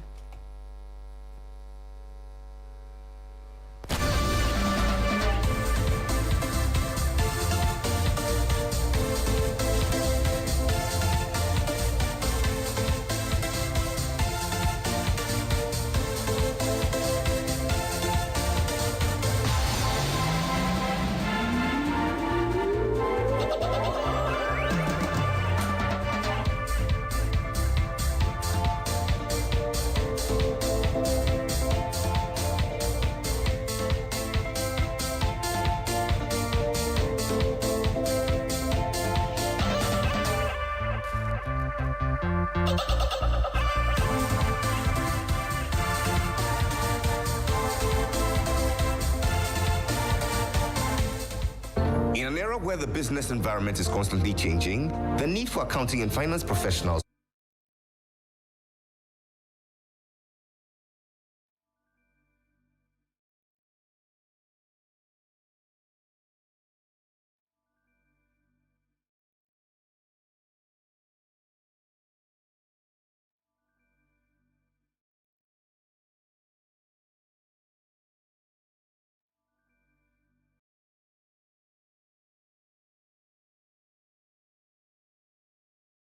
The Electoral Commission has reiterated its commitment to organizing free and fair elections this December.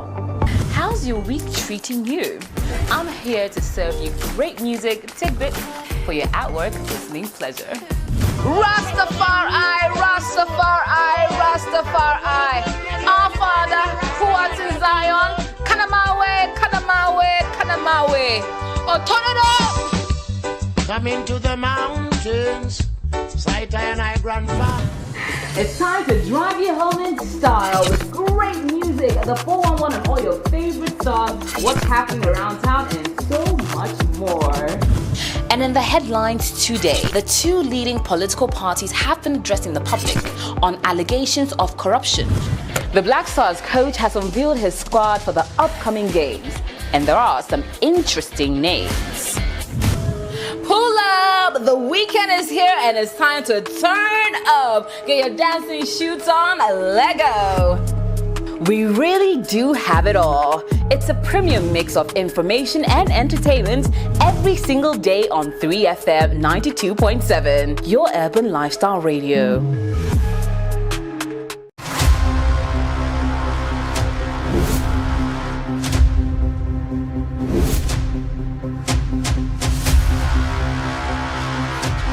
In the silence, something was growing. The journey continues. The calm before the storm.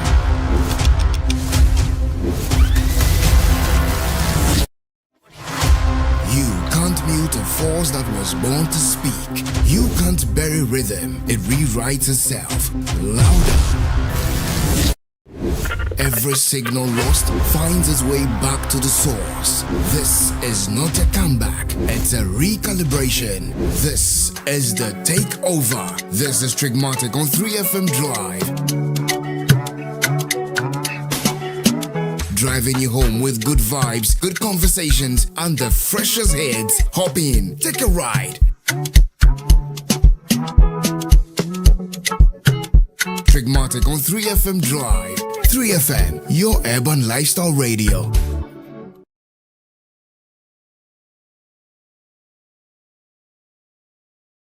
The Electoral Commission has reiterated its commitment to organizing free and fair elections this December.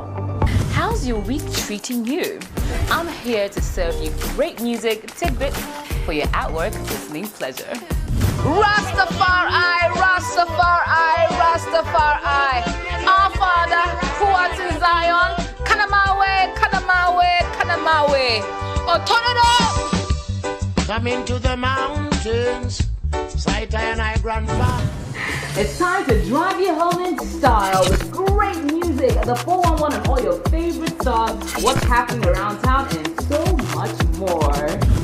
And in the headlines today, the two leading political parties have been addressing the public on allegations of corruption. The Black Stars coach has unveiled his squad for the upcoming games, and there are some interesting names. Pull up! The weekend is here and it's time to turn up. Get your dancing shoes on, Lego.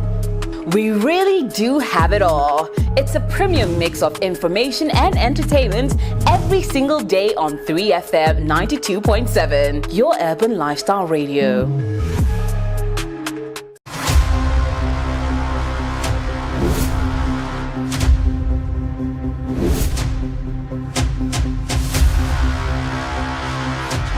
In the silence, something was growing. The journey continues. The calm before the storm.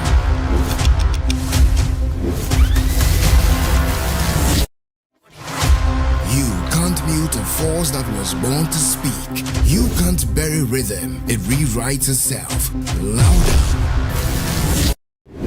Every signal lost finds its way back to the source. This is not a comeback, it's a recalibration. This is the takeover. This is Trigmatic on 3FM Drive. Driving you home with good vibes, good conversations, and the freshest hits. Hop in, take a ride. Trigmatic on 3FM Drive. 3FM, your urban lifestyle radio.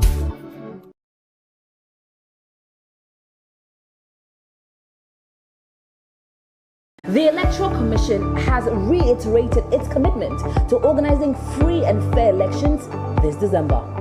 How's your week treating you? I'm here to serve you great music tidbits for your at-work listening pleasure. Rastafari, Rastafari, Rastafari. Our Father, who art in Zion, Kanamawe, Kanamawe, Kanamawe. Otonodo!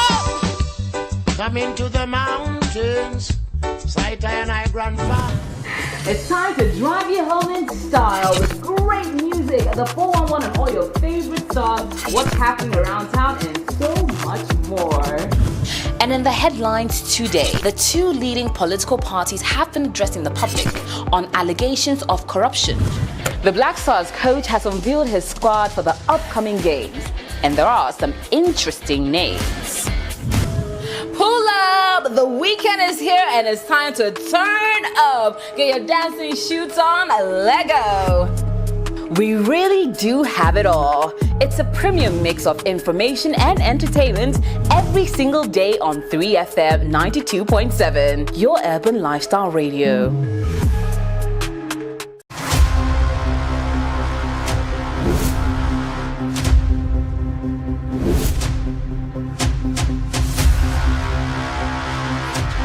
In the silence, something was growing. The journey continues. The calm before the storm.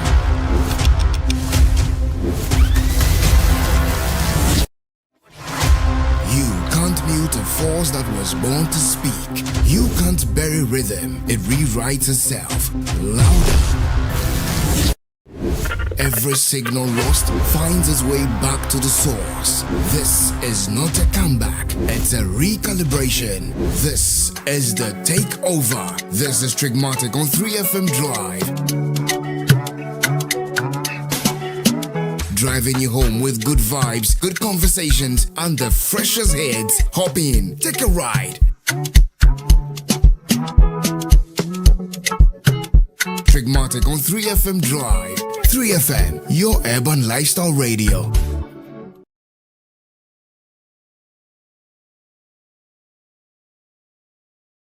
The Electoral Commission has reiterated its commitment to organizing free and fair elections this December. How's your week treating you? I'm here to serve you great music tidbits for your at-work listening pleasure. Rastafari, Rastafari, Rastafari. Our Father, who art in Zion, Kanamawe, Kanamawe, Kanamawe. Otonodo! Coming to the mountains, sight and I grandpa. It's time to drive you home in style with great music, the 411 and all your favorite songs, what's happening around town, and so much more. And in the headlines today, the two leading political parties have been addressing the public on allegations of corruption. The Black Stars coach has unveiled his squad for the upcoming games, and there are some interesting names. Pull up! The weekend is here and it's time to turn up. Get your dancing shoes on, Lego. Extended to me during my visit to your various constituencies. I deeply appreciate the hospitality, openness, and engagement you show throughout my time with you. On Saturday, you will not merely elect a flag bearer, you will determine the direction of our party. You will send a message to the nation. You will decide whether the new patriotic party is ready to rebuild. Let us speak honestly. Our party has played a historic role in Ghana's development. We have expanded opportunity, strengthened private enterprises, widened access to education, and modernized governance. our record is unmatched. But in the last election, we suffered a painful setback, and that defeat was not accidental. It was a message. It was a message that we must reconnect with the grassroots. A message that disciplines and humility must return to the leadership. A message that change is not optional. It is urgent. This Saturday is not routine. It is a turning point. Delegates, you are the backbone of this party. Without you, there is no MPP. Yet too often, after elections, the grassroots feel forgotten. Polling station executives feel neglected. Constituency officers unsupported. That must change. And I say it must change. Under my leadership, delegates' welfare will not be an afterthought. It will be a priority. The cycle of sacrifice followed silence must end. I will establish structured delegate welfare framework. We will maintain a formal registry of active delegates to ensure recognition and inclusion. We will create a transparent welfare support to assist delegates facing genuine hardships. Loyalty must be respected. Sacrifice must be acknowledged. Commitment must be protected. Delegates' welfare will not depend on proximity to power. It will be institutionalized, fair structured, and transparent. The forms I have been sharing during my talks are not symbolic gestures. They are the beginning of a system that ensures no loyal delegates feels left out again. Let me also add, I'm aware that some of you delegates have been told that if you vote for me, you will be removed from the delegates' album or punished afterwards. I bet you it can never happen. Trust me and believe me that all of you will be protected the D-Day. The delegate album is not a weapon. It is a constitutional record of party service. It must never be used to intimidate loyal members of this party. I do not believe in fear. I do not believe in revenge politics. I will not tolerate any attempt to shrink the party by threatening its grassroots. Be rest assured of this. The MPP was built on courage. MPP was built on internal democracy. So I say to you, stand firm. Canada, Japan, I stand for industrialization. It's industry, industry, industry. Employment, employment, employment. Jobs, jobs, jobs. What we need in this country is employment for the youth of this country. So please, give me opportunity to serve you, and I will not disappoint you. Let me assure you of something else. Every delegate will be safe. Every delegate will be protected before, during, and after the election. There must be no harassment, no intimidation at voting centers, no atmosphere of fear. Internal democracy, it must never become internal conflict. We will work with party structures and the appropriate authorities to ensure that Saturday is peaceful, orderly, and credible. Your safety matters, your dignity matters, your right to vote freely matters. But beyond the vote, we must think about what happens after the January 31st. This is a contest, not a war. After that day, we are not factions. We are one party. The party cannot afford division. We cannot afford bitterness. We cannot afford revenge politics. Our true task is not defeating one another. Our true task is rebuilding trust with the Ghanaian people. Dear delegates, I'm appealing to you to vote for me on Saturday.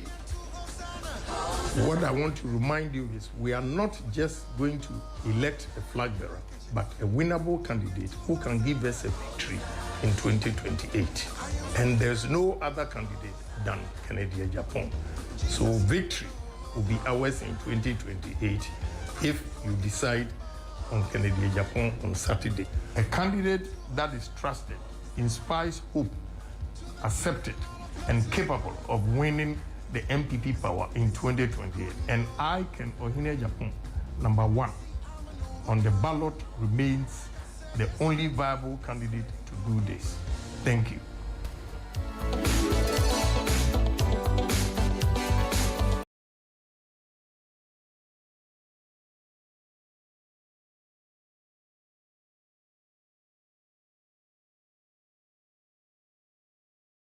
Makwabena Japan. Semupe and Kabamwa, me Yamanoka can America. Me support Safwedu and so we could do Professor Dubois here, we two Musi Roman on 92. Me support Akufo-Addo 98. And so me year a Jumating Emma President Kufo 2023. Me can't even do no, and so many no between who see ho Juma Emma Baumiani party no. Inti, I'm the only aspirant who has served this party from 1992. I've worked with the Dubois Hene. Many Kufuwa Juma, many Akufo-Addo Juma, many Baumiani Juma. Minam to say my can be here obida. Mark to send my can be here obida. Obi and Kamaya President Kufuor ne Kasama for Inviensia, thank you, I cover me tapes here, Bob. Then so, almost a team is assembly, American be a member, Adjuni, and to home. Me can't send more boy, say ye koi MPP. And yes, Sika and Etisre. A Yakukudro, a Nyansa, a Tuwache, a Niado, a Jumadin, who some were named free. So the very foundation of this tradition was based on values. Inti ene misremo abana ye beto no memrenda no. Enye yenti ne yetu party no dachi. For generations unborn, one way and woman in Aka. Some would the end is if one way. The be among her. One said that a pese omugu yenko for any masse. Yes, be de. Omo friend say, all right. Minim say Mubeya Mame. Baby a party na do no. Minim say Ubetu Abama me. Nemo Misra say. Me pese 2-3 days ya kei. Ube come home. Na ye campaign de more dene. Na ye tibidi winning emphatically. Me wajidi say. Abatu ono diye. Onyankopon besa ne ho anyonyam. Abesa ne ho anyonyam. Enso asante mai mesremo. Monya regional eba be di me victory nanim. Na metimi di tumi no abaya sasi so. Minim san kran fo kakra wa ha. Enti me kan kran kakra. Min panye fai wa. Saturday Oshiki any for Nimpanya Fry. Tony Walker Wahe, Afre Kome, you will win 2028 elections. The Nimpanya finding for Shiki, Yakahami. I go for a med the Kukunami, Mada Kukunami, Wadam. What Wabano Famame? Nami medi party nanim. Asante mine, aho brasiemu, nyami suemu, obuemu, menkoto joku form, memene na mechano menanum, minionum, mewafanum, mensenum, monkaime, Dr. Brian Champo, namon tuabano, enfamame. Asante mine buame. Asante mai mumuame. Asante mai mumuame. Na meso na bu asante mai. Asante mai mumuame. Asante mai mumuame. Na meso na bu amo. Political consistency matters in our politics. There is no, in the history of the MPP, no presidential candidate who has been brought for the first time has ever won a presidential election. You know, you look at Edu Boahim, he did not win first time. President Kufuor, he did not win first time. President Akufo-Addo, he did not win first time. And Dr. Bawumia did not win first time. But every presidential candidate who has been repeated in our presidential politics in the MPP, every presidential candidate who has been repeated has won an election for the MPP. And so Kufuor was repeated, he brought us power. Nana Akufo-Addo was repeated, he brought us power. So I'm telling the delegates to repeat Dr. Bawumia so that by the grace of God, I will bring us power in 2028. The campaign devoid of insults, I will be your unifier. I'm the one who can unify the party. But when you elect me, nobody's going to say because of what he said and how he insulted my leader, the person that I loved and voted for, I'm not going to follow him. So that is something good that I will assure you that we'll have a unified party going into the 2028 election. The idea that close to about 40% of the people are not working, or some who are working are still poor, I think is something that should concern us, and we need to do everything possible to eradicate poverty from the face of this country.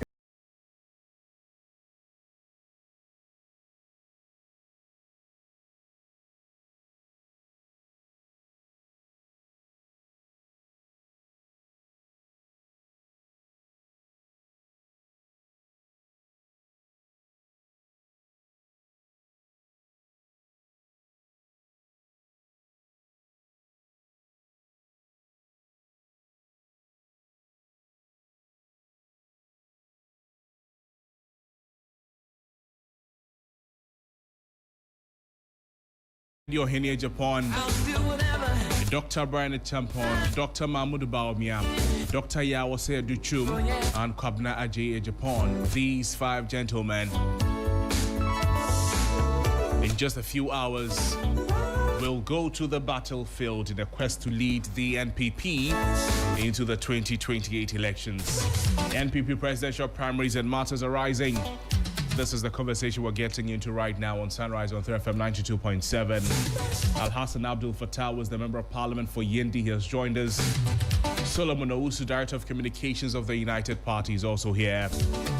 And we're expecting Emmanuel Koting, the Executive Director of the Africa Center for Security and Counter-Terrorism, as well as Dr. Kweku Duboahen, Associate President, Ghana Watch Initiative. These are the two gentlemen who will join us shortly. But those in the studio, gentlemen, good morning. Good to see you. Good morning, Crosby. Good morning, God. How are you? I'm fine, thank you. Solo, good to see you. How are you doing? We can't complain. We couldn't talk last week. Exactly. Last week I was connected somewhere. That was also equally important. Very well, very well. I observed the show from afar. It went very well. Nice. Thank you. Al-Hassan, how's everything, Honorable? By His grace, we are doing very good. Good morning to you and good morning to your cherished listeners. And this is and even social media you're on, so yes. Viewers as well. Listeners and viewers, everybody. Good morning to the good people of END. How are they doing? Inshallah, they are doing very good. I came from there on Monday. Okay. We did some shortcutting. Honorable Al-Hassan, okay. You're making a statement. For some projects, we cut short for 5 huge projects in END, and I was proud that as a first timer I have been able in my first year to it's impactful, to bring such projects to the constituency. Nice. But they have just about in just a few hours the NPP will be voting. The candidates yesterday, they shared their, if you like, their last messages. Give them 24 hours. As if this evening that they were going to vote.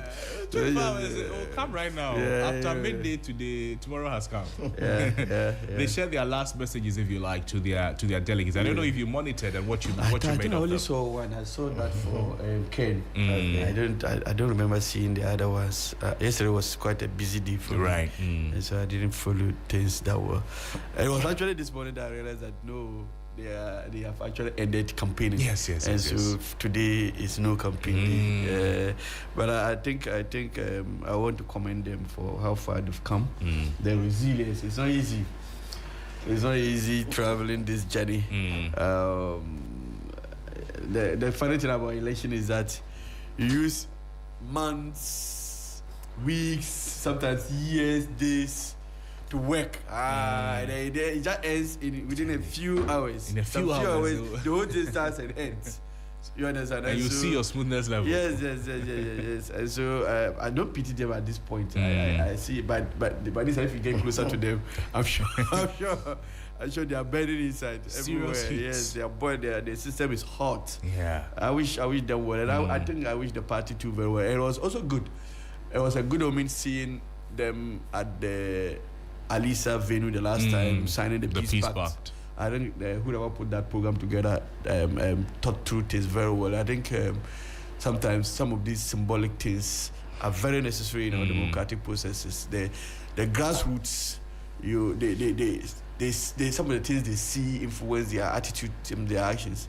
You may not, even by doing that, you may not even believe in what you are doing, but to the extent that the grassroots see you signing for peace, that alone gives them some message. It tells them that you are for peace, and so whatever they want to do, all their actions will be guided accordingly. And so it was also a good step taken. So far, so very good, and I wish them all very well. I wish I've always said that MPP should be looking at a candidate that they can have that patience to take for a long time. That has been my advice, and if I will not mince words to repeat it here, that if they are picking a candidate today or tomorrow, if you like, who they think is going to give them power or in 2028, and that if that candidate does not give them the power, they will drop the candidate, then I think they will not be doing themselves any good. Because you see, if the 2028 is a foregone conclusion for them, so they should have a candidate that they can be patient enough to carry for a longer period. In fact, because NDC, I don't see us getting tired anytime soon, and they have taught us that it's possible. And so we are going to. They have taught you it is possible. Yes, they have taught us that it's possible. And so, even 2032, we still feel it will, that is when the it's possible crowd will even come more, because it was when they ended their 8-year mandate that they made the whole Ghana know that it was possible to bring the 8. And so that we want to assure them that the 2028 for me, it's a foregone conclusion for the NDC. And we are concerned. In fact, the good thing about it is that NDC is not so much fixated on campaigning party act. We are currently looking at what we will deliver to the Ghanaian. But I mean, the NDC, it has already also started some reforms. Yesterday, the General Secretary spoke. Reorganization. I don't. There's some who think it's a good step, is a nice step. That if you want to contest a position in the party, you need to resign 6 months before the election. There's a bit too about MPship and all of that. I don't know what you make of this directive or this direction of the NDC. But the MPship and then the presidential ones did not feature yesterday, because they are not supposed to be held within this year. What happened yesterday was towards the it will climax on the in December, the 19th December, on the 19th of December 2026. And so after that, then we will not talk about the presidential primaries and the parliamentary primaries.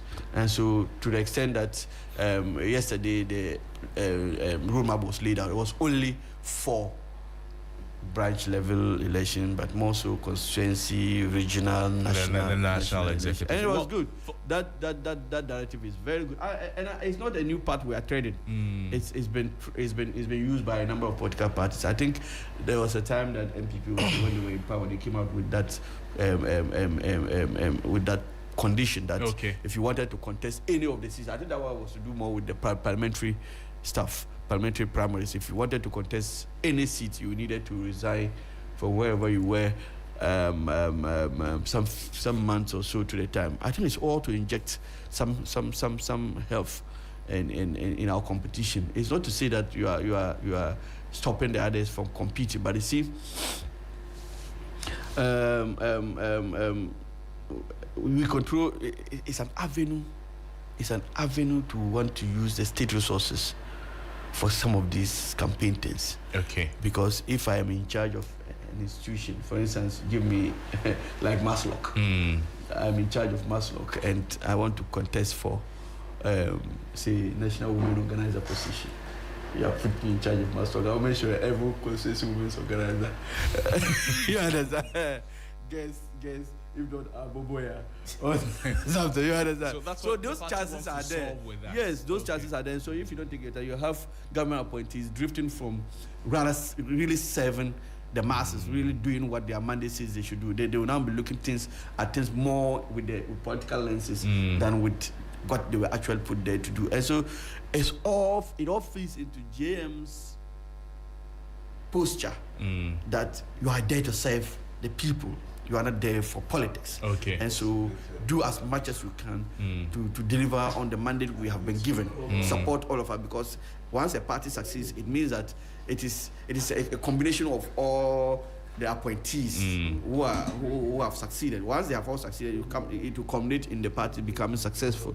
But once they begin to be failures in pockets of areas, then trust me, it will all come back to the center and then it would fail.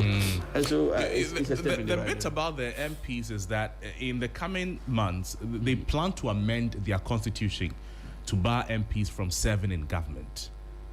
That was not mentioned yesterday, but that is also in the pipeline. If we say in the coming months, we spoke with Mahdi Jibril yesterday. Who? Mahdi. Yes, okay. And then he confirmed this as well, that you want to amend your constitution to bar MPs from serving in government. I don't see that flying. I don't see that flying at all. You think there's a problem with that? And that is why I even have issues with Prempeh. I even have issue with Prempeh's reports on the constitutional review. That would be a serious recipe for disaster. I see. Let me be frank with you. You see, many people don't understand. Sometimes it's not for the benefit of that MP. Look, go to constituencies that have seated MPs who are ministers. Go and see the level of development in those constituencies and compare those ones to constituencies like mine. Then we are deviating from the key functions of MPs. I think I have the floor. He wants to finish. Make the law. No, today I agree with him, but to the extent that he is elected, that position is fine. But go to the constituency, go to the people and tell them that your only mandate is to make laws. You are not there to find them jobs. You are not there to solve their water problem. You are not there to fix their roads. And see if you win elections. And tell them, even bring the constitution and bring out the provision in the constitution which say this, and see whether you can, even if you are in parliament, whether you can return to parliament. And if you are here to seek their money, whether you'll be given the money. It's the reality on the ground. Is it not the reason why this provision rather will serve your interest? All of us are okay. going to have the I have no problem. You see, the only time I will have no issue with that provision is, you see, we are copying. When you are copying, you should copy in totality. We have jurisdictions like that, where MPs are barred from serving in government. But you see, when you do that, such jurisdictions, if you go back to them, they have the structure established for the MP to do his work. Absolutely. You don't leave the MP in the lurch. You don't leave him like that and say he should be an MP. He should know how he will manage to get his resources and win campaign and win. And then somebody who never campaigned will now have the office to himself, and then he chooses how he does his things. And now the MP. So if look, there are serious structures. You have to have, the MP has to have an established office with a budget, with staff at the constituency. And that is funded by who? By the state. And there has to be a budget that the MP will use to run the office. Everything, all the things that you think the MP is mandated to do, you have to give him budget to be able to carry out those things. You understand? And the current establishment that we have, the MP is left on his own. You understand? And so, look, these MPs who are ministers, to me, it is rather in the larger interest of the public. Look, yes, the minister will benefit. That is a given. But it is not so much about that individual.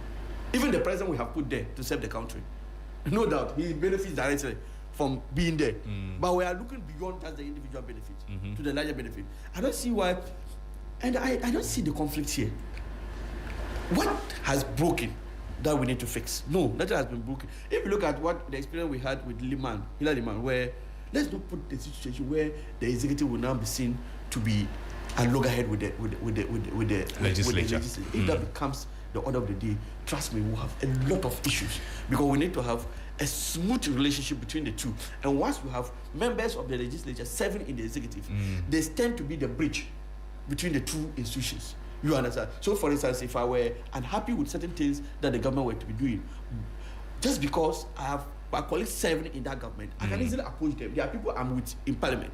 Look, they are able to bring down certain tensions within the legislature. Otherwise, you just create some parallel structures who would be so antagonistic to each other. I see. You understand? I see. And there will be some entrenched decisions that will not inure to the... Let me say good morning to you, Emmanuel Kote. Thank you for joining us. How are you doing, sir?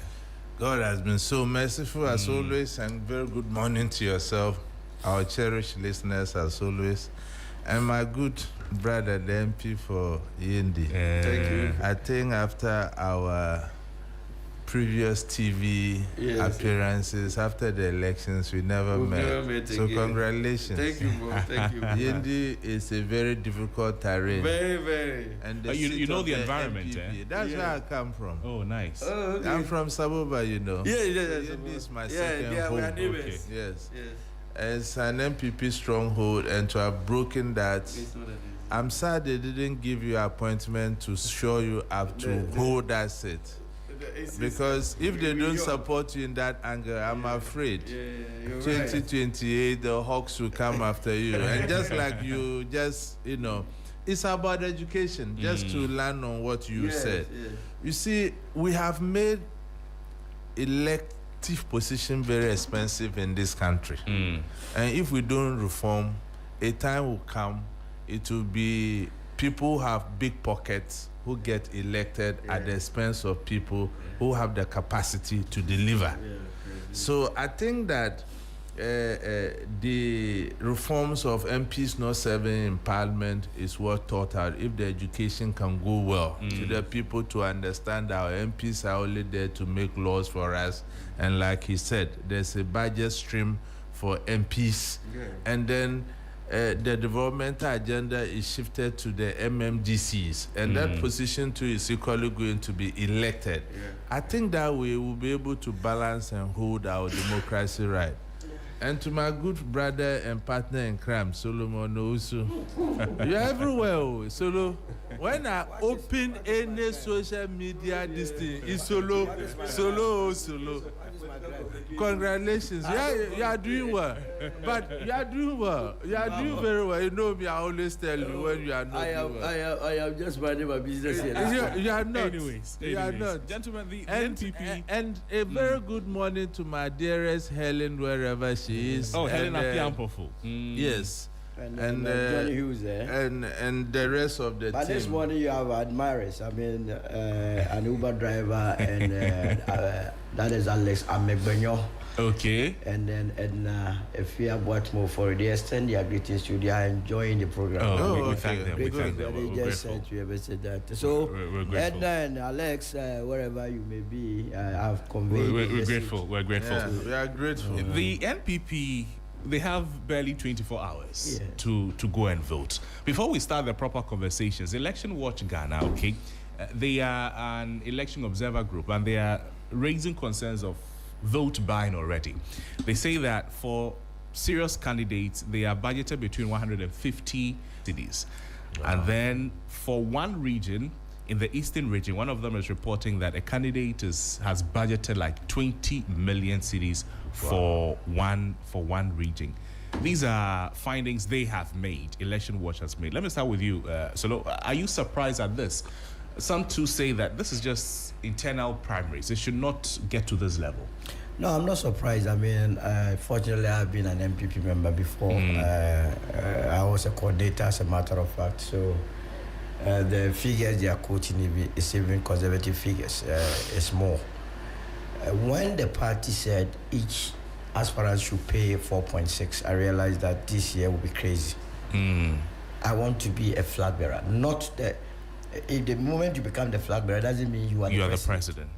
The party says you must pay 4.6 million cedis. 500,000 as a nomination fee, 100,000 for picking the form, and then 4 million for developmental or whatever fees, making 4.6 million. It was the reason why Adenimo left the race. Backed off, because he couldn't fathom why to contest and to pick a form and to have an opportunity of being on the ballot, you must pay 4.6. Remember, you have 276 constituencies to deal with. You have to travel around the country to go and campaign to delegates. And when I was coming, I heard you and the sisters discuss a very important. We live in a cultural settings that in our part of the world, when you visit someone, it is incumbent on a person to offer you drinks. To welcome you. I listened to, and you were spot on. Sister said it. This time around, you that is visiting is mandated by strange reason to go with money to go and feed the people you are visiting. How sustainable is this? And mind you, this used not to be the case. Growing up, watching my father in the MPP in the 90s, where we were the ones pasting the post or posting the whatever posters. Yeah. It was never the case. Those that came around, the Dubois and the Selbys, the Dusafos, they came and we offered them drinks. So when did it start? Actually, when did it really start? When the NPP tasted power. Remember, from 1992, a lot of them have gone to exile. All those that were in the front line, they have been in exile, so they had nothing. They didn't have any money. They were poor. So when they tasted power, you know, in power the 2000 comes with its own elections, fringe benefits. They had cash. So they realized that they didn't have message. And the only way to outsmart and win elections is to buy the conscience of the people. Does it seem to be working? It looks like. No, it's working. It's working. Now people are hungry. But there's one, so according to Election Watch, there's one constituency executive who is taking like 1,000 aid for accommodation. Yes, they are taking. In the Eastern region. Today, tomorrow, they will be camping a lot of people. If you like, just get your people to do undercover operations. They will show them all the hotels. People are cashing in. But this is where I have a difficulty. Maybe we'll be discussing the OSP. If you were in a serious country, the Office of the Special Prosecutor, Financial Intelligence Center, and the GRA would be following these candidates. I mean, carefully. Then after also, you come and tell them where you had your money. If you are doing legitimate business, then you just suppose it with the tax commitment to the state. But we do it. It was the reason why 15th September of 2025, I petitioned the OSP that when the vice president said he single-handedly donated more than 300 brand new pickups, he must be investigated. People thought it was trivial, but I knew what I was doing. Where he got the money from. Where he got the money. How far has that? They have not responded. They have not done anything. I read their half-year report. Nowhere was it captured. So they don't see it as serious. Meanwhile, your office has 4 duties. One, to ask to investigate corruption-related offenses. Having investigated, you prosecute.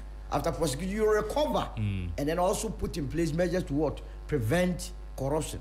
None of it. A serious matter like this, they have gone to sleep. Maybe yours falls under the 161 other cases. No, it doesn't fall anyway. They are just playing with us. We'll talk about the OSP. Yes. So it is very, very mind-boggling that a party that was founded on the sweat of individuals, people were contributing. MPP in those days was a party that believed in paying dues.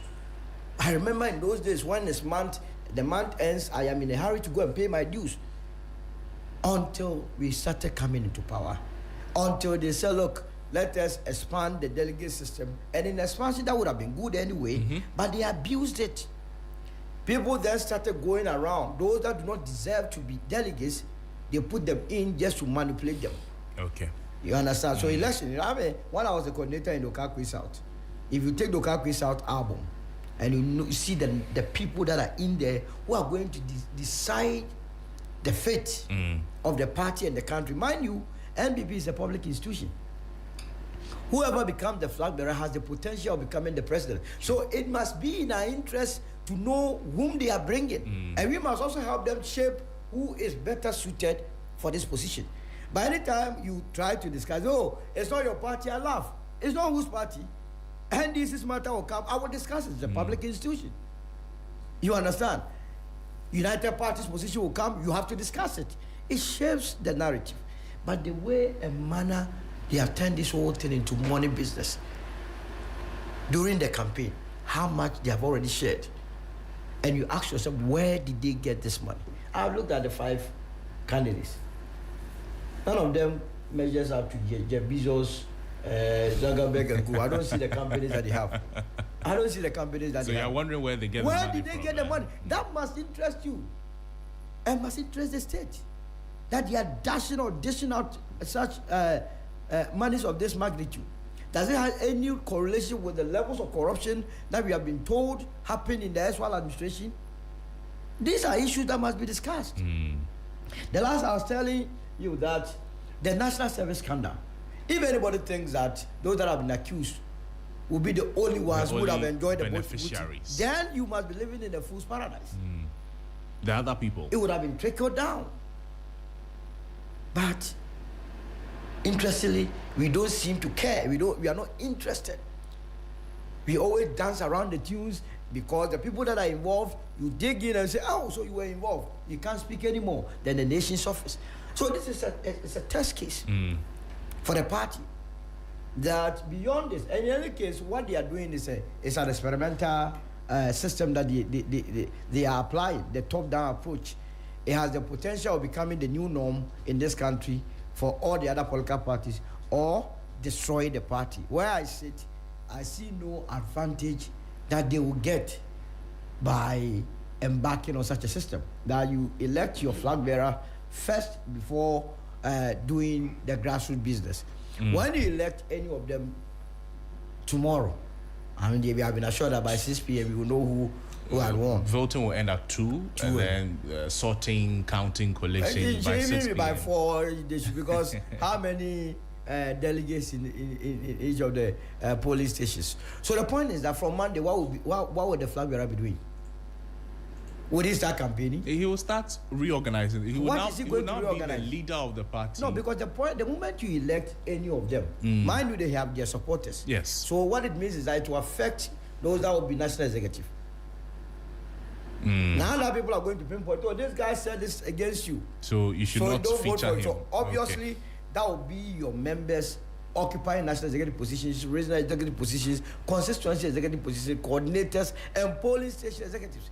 Then you would have alienated the 4 of them, because it's only one that is going to emerge as a winner. And you alienate the supporters of all the other 4. So, and you need everyone to be on board to oil the machine of the party. So straight away, I don't see how there is any benefits to be realized from this system that they have adopted.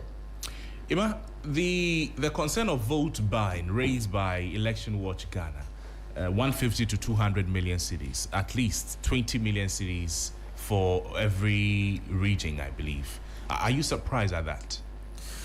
Well, not at all, because the concept of vote buying in our democracy is not only with the MPP. It's a national concern. Right. And in fact, that's why most of us have been calling for a policy where political parties will be founded, such that we can track the accountability issues. When political parties are founded and we put accountability issues in place, it ultimately benefits the country, because you get the best brains putting their foot forward to serve the country. Beyond that, and under the current situation where even every political party has got its own systems of electing their members into office, it's quite concerning. Like my good brother mentioned, everybody needs to be interested in who becomes the presidential candidate of any political party in Ghana. By being a presidential candidate, you are a potential president in waiting. So I agreed 100% with him I think that it would be very difficult to stop the phenomenon until we undertake reforms. And you see, we have been talking about this thing not today, Solo. And people who matter and can trigger these processes are not interested because it benefits them directly. You understand? You remember when NPP was in power and using military as bodyguards and things. We all condemned and spoke up against it. Is that not it? NDC is in power. Are we not seeing military still guiding the politicians? So it's the issue of the politician, and it is becoming elitist. If you don't belong to that class, you stand no chance of winning elections in Ghana. So who caused it? Is it a case of the chicken and the egg? The politicians are the ones bringing the money, or the electorates are the ones requesting for the money? So it is a two-way issue here. Politicians have failed in their duty to develop the country. Okay. Because look at the rate of youth unemployment in this country. Look at the rate of poverty in this country. Look at the accessibility to education, good water, hospital. So to the extent that that is missing, and the politician is lying in a V8, just imagine I'm a teacher. I got elected as an MP. The next moment I'm lying in a V8. I go back to my community in a V8. The village folk will think that, look, this guy is enjoying life, so that must come to me as well. So in that case, the people become psyching themselves and grouping and say, look, we have to also have a bargaining chip to enjoy some of the boots the person's enjoying at the top there. So it's a problem we have brought on ourselves, because the politicians who want to use money to influence the grassroots to get elected. And then the grassroots say, okay, if it is about money, then you have to pay me this much. I know if I vote for you, I won't see you again until the next 4 years. This will be like compensation. It's a compensation kind of thing. And that's not how we build our democracy. I have always been on the view that, look, our democracy is artificial because the indices that make democracy are largely missing. I don't know if you agree with me. Yes. All the indices that make a proper functioning democracy in our country is missing. What we have simply done is to reduce our democracy to elections. And when elections come, that is when you see the movement of any political party. Look, for some time now, until these presidential elections, we never heard about the MPP. After these presidential elections, apparently you hear nothing happening until there are elections at the polling stations. Then the presidential candidates, it's just unfortunate this time they have done it the top-down approach. If it was the other way around, the bottom-up approach, these presidential candidates would have been interested in who becomes the polling station executives, the constituency executives, the regional executives, and the national executives. This time it has gone this way. I think the thinking was to take the financial burden from the presidential aspirant, and that's why they rather made them to pay heavy. You see, people didn't look at it. I was quite taken aback when they asked them to pay as much as 4 million. 4 million is a huge capital to start a serious business. I'm telling you, put 4 million cedis in real estate. I guarantee you that in the next 10 years, you will not need a politician for anything. So if somebody is putting 4 million just to register, to contest, that is beyond what he will use to go around to campaign. Hey, it means that there's something in their kitty. There's a lot more. There's a lot more, and we have to be interested. And just imagine, and Solo said it, the amount of money these aspirants have even spent going around the constituencies is a worry to some of us and for our democracy. Does it mean that a farmer sign like me, if I have the capacity, the well-willer to serve my country, and I don't have this money, I can't be counted? Means you are out of the I'm out of it. equation. So have we come to the stage of the animal farms where there are no equals. We are humans of no equals. So what are we doing to our democracy? What are we doing to our, that is why criminals are now attached to politicians. They lie behind and finance them, knowing that beyond the presidential primaries, if he becomes president, I am secure for the next 4 or 8 years. Don't you see some businesses that sponsor here and sponsor here? Yeah, whichever government is in power, they are in business. So what does that tell you? Look at the issue with Zoom Lion. You remember, the mighty Zoom Lion. Look, MPP in opposition said when they come, they'll crack Zoom Lion. When they came, they did worse deals with Zoom Lion. NDC is in power now. They are doing better business with Zoom Lion. So it's a huge problem for our democracy. I don't know whether you have evidence or you don't have evidence. Well, but let me come to you, Al-Hassan. No, you see, the evidence bit, allegedly, let me use that, because there have been this banter between Manasseh Azuri, the Fourth Estate, and those investigations are ongoing. And to be very fair to the company, they have really done a lot of social corporate responsibility to the state. It will be very unfair to them for me to use them as an example without attaching the word allegedly. Okay, fair enough. So I withdraw. Fair enough. Al-Hassan, you have won an election before. You were a member of parliament. Well, maybe I have to ask you these direct questions. How much did you spend for the election as a member of parliament? If you can give us a rough figure. The tax people come after you. You want the tax people to come after him. This one, they are not listening. It's just between the four of us. They are not listening. This one is just between the four of us. There's no budget to run in an election. There's no budget, yeah. So, but I don't want to say averagely, but is it resonating that much? In fact, it's purely resource driven. It's purely resource driven. But today, in today's elections or politics, you see, sometimes it's not all about you having the resources. You may not have it, but if you can mobilize, it's your ability to mobilize.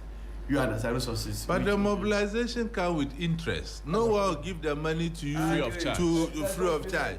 When you get there, they'll come there for contract. If you don't give them, the same people mobilize and get you out. The next time they will not support you. But so that is the danger we find ourselves in. Is it that we the voters, is it that we ask for it, or you people want to give it to us? Let me tell you one story, because at the last election, I was doing door to door. Okay. It was something I did a lot, and it costs a lot. People don't understand it. The door-to-door campaign. It costs a lot. Look, sometimes if I come to this area, I can bring this area together. You understand, and then meet you and give you what I have. How you handle the money is none of my business. But if I choose to say I'm not going to bring you together, I'm going to do door to door. Look, each house. And if you've entered the house, each room, each door you knock, something has to be given. There was a day I did one in a particular area in my constituency. I had budgeted, I came out with some money on me. I did it, then usually when I'm doing it, I realize that I'm running dry. And I try to alert my people that. So I will tell you the reason why you have to edit it. Say you have emergency. You go to the next door. I did it, then I realized that no, now I'm running dry. So, and the people, they are happy when you come in to greet them. And that's what they always, this one, he comes in to greet them. God doctor is very effective.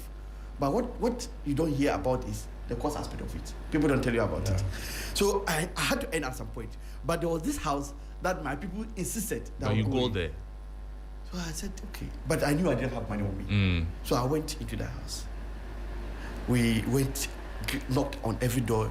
People came, we greeted them. And I didn't give any money because I had run out of money. Then we went home. Do you know that?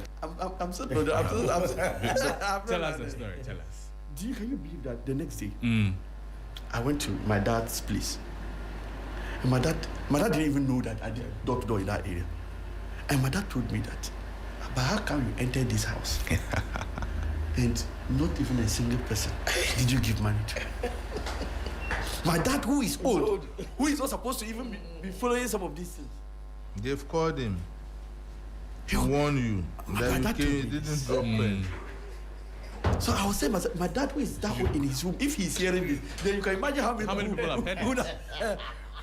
And it didn't take 2 days. The news spread that fast. It didn't take 2 days. You didn't give them anything. So sometimes you are not even able to go to your constituency because you don't have money. That is the truth. Because they'll say they don't see you, but it's not about seeing you. You go. And so look, it's just like what you're saying. Yeah. It's now you, the visitor, you have to give money to the person welcoming you. It's mandatory. Look, when I go to my constituency, I look at the budget and I tell myself, look, sometimes I will leave unannounced. Yeah, of course. Maybe that's why I'll leave. Even look, to confirm what he said, let me tell you. Look, I did 81 plus boreholes in communities around Sabuba. You know my crime? That I said I won't give money because if I give money, it means I'm buying their conscience. So because of that, some people said no. So the borehole I've done, that is for the benefit of the community. They don't like it. And look, somebody came and shared 20 cedis to the women. And they voted for the person. They prefer that over the now the boreholes I did for them, some are broken down. They are calling me to come and fix it. Can you imagine that? As you are discussing this, so they don't want development. Two people, they want cash handout. And that is dangerous for our democracy. Two people who had wanted to contest as MPs, one Kafadochi and one George Pese. They are in London now. They run away from this country because of this. So, how can we come and give you money before you vote for it? Listen to my message. No, what is message? Then people say, no, they don't want them. The only message they want to hear is money message. I see. So let's talk about Professor Patrick Mulumba of Kenya. You remember what he said about African democracy? It's not about the contest of ideas. It's about whose pocket is deeper. But then, it means that if we are able to do what is recommended by the Constitutional Review, it will help. It will help us. Yes. If we take out the ministerial appointment, because even with MPs becoming ministers, still disadvantage those of you who don't get. They have an upper hand over you. Let's find a solution to this problem, and then we'll talk about the last messages of the aspirants. So, still with you, Al Hassan, how do you think we can circumvent this crisis of moneycracy, buying votes, buying conscience of people? How do you think we can do it? You see, today as we speak, a chunk of our voters are still uneducated, or if you like, the level of education is very low. Okay, you understand? And we have gotten to this stage where we feel the picture we paint about politicians too, you understand, it's not helping, because we paint the picture that the politicians, they have the resources. They are in charge of our resources and they can do this. In fact, and if you look, sometimes you try to say you'll be measured in your promises to the delegates or to your voters. And sometimes you have to promise heaven and earth.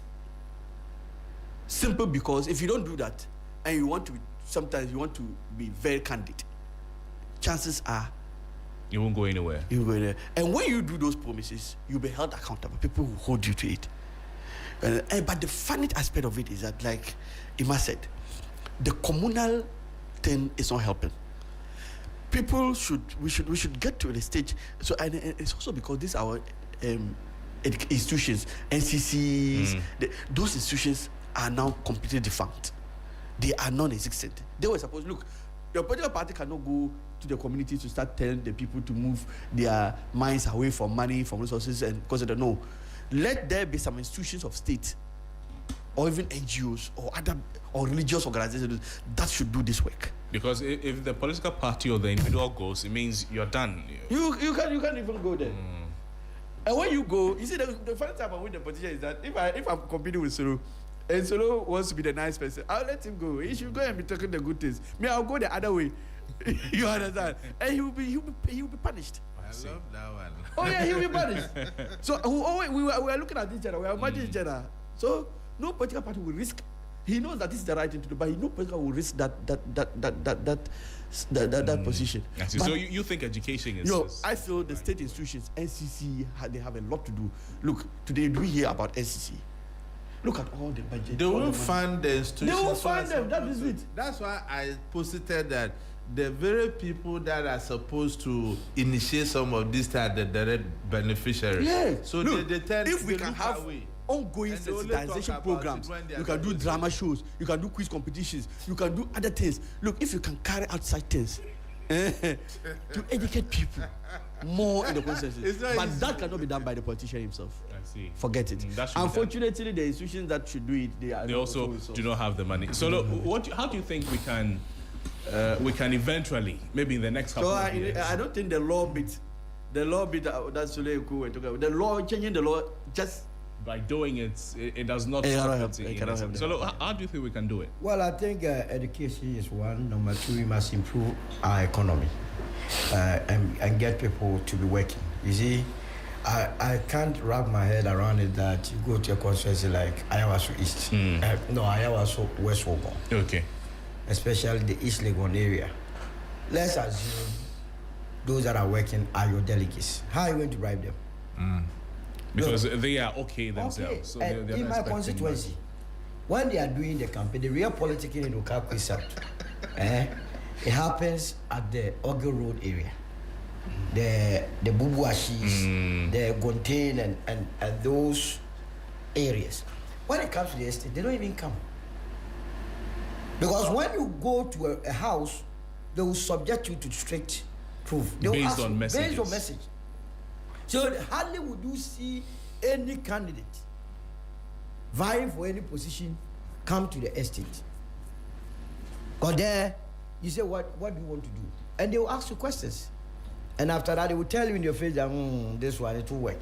So getting people employed, educating them, has the potential of reducing the levels of corruption. It is the reason why if you were to take one day after the elections, you go in and pick their delegates album. I understand Busa Danquah did something and realized that majority of them are JHS leavers. It's deliberate. Okay. Not that the people are interested in politics, followed by SSS leavers. They know that these people, the levels of education is a bit low. So they will deliberately put them in the album so that they can manipulate them. With money, because these people, small amounts of money will make them very happy. If you go to my constituency, majority of the people in there, they sleep at the Kaneshi market. You see where the Kaneshi market is? So when you go and you give them 100 cedis, they'll be very pleased. That is the point. It's better than the message you are sharing. So when you think that the system is that robust and it will get a very good outcome, I'm telling you, it's a lie, it's a joke. The state must take interest, just like the NCC must be educating political parties. You must get people who are responsible. Because by putting those that do not qualify to make the determination in the album, it's changing the interest of the country. I don't know whether, Emmanuel, you disagree or you wanted to add anything to the ways we can solve this. In fact, I agree 100% with what my colleagues posited. I think that if we take our developmental agenda serious, get our youth into work. If you look at advanced democracies, everybody is busy working. Nobody has time for you to come and give him or her money before they vote. I think that another challenge is the political party structures itself, where in the case of the MPP, the regional executives have so much interest in who become constituency executives and polling station executives. Even when they are compiling their albums, they go and get people that they can influence. People who don't even know how to even write their names, they choose them as their delegates. And they try to shy away from people who can really make the decisions. That's why you're talking about Ayawaso, West Wagon, the East Legon.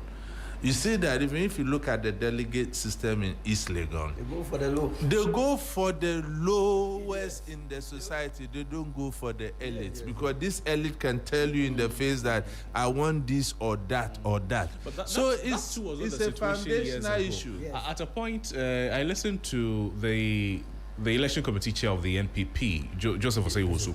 He was once a polling station. He was a polling station chairman. Yes, and he was a lawyer while he was the chairman. That used to be the case in 1992. Two. So you see that now the quality has really dropped. And if you look at the quality of representation lately, you see that people who are well-to-do in society and principled are shying away from politics because it's not principle-based. It's about who has money. You just see somebody because he has financed the party, you don't even know where this person is coming from, the person is calling the shot. You are in government, you are in position, you are directed to do A, B, C, D against your will.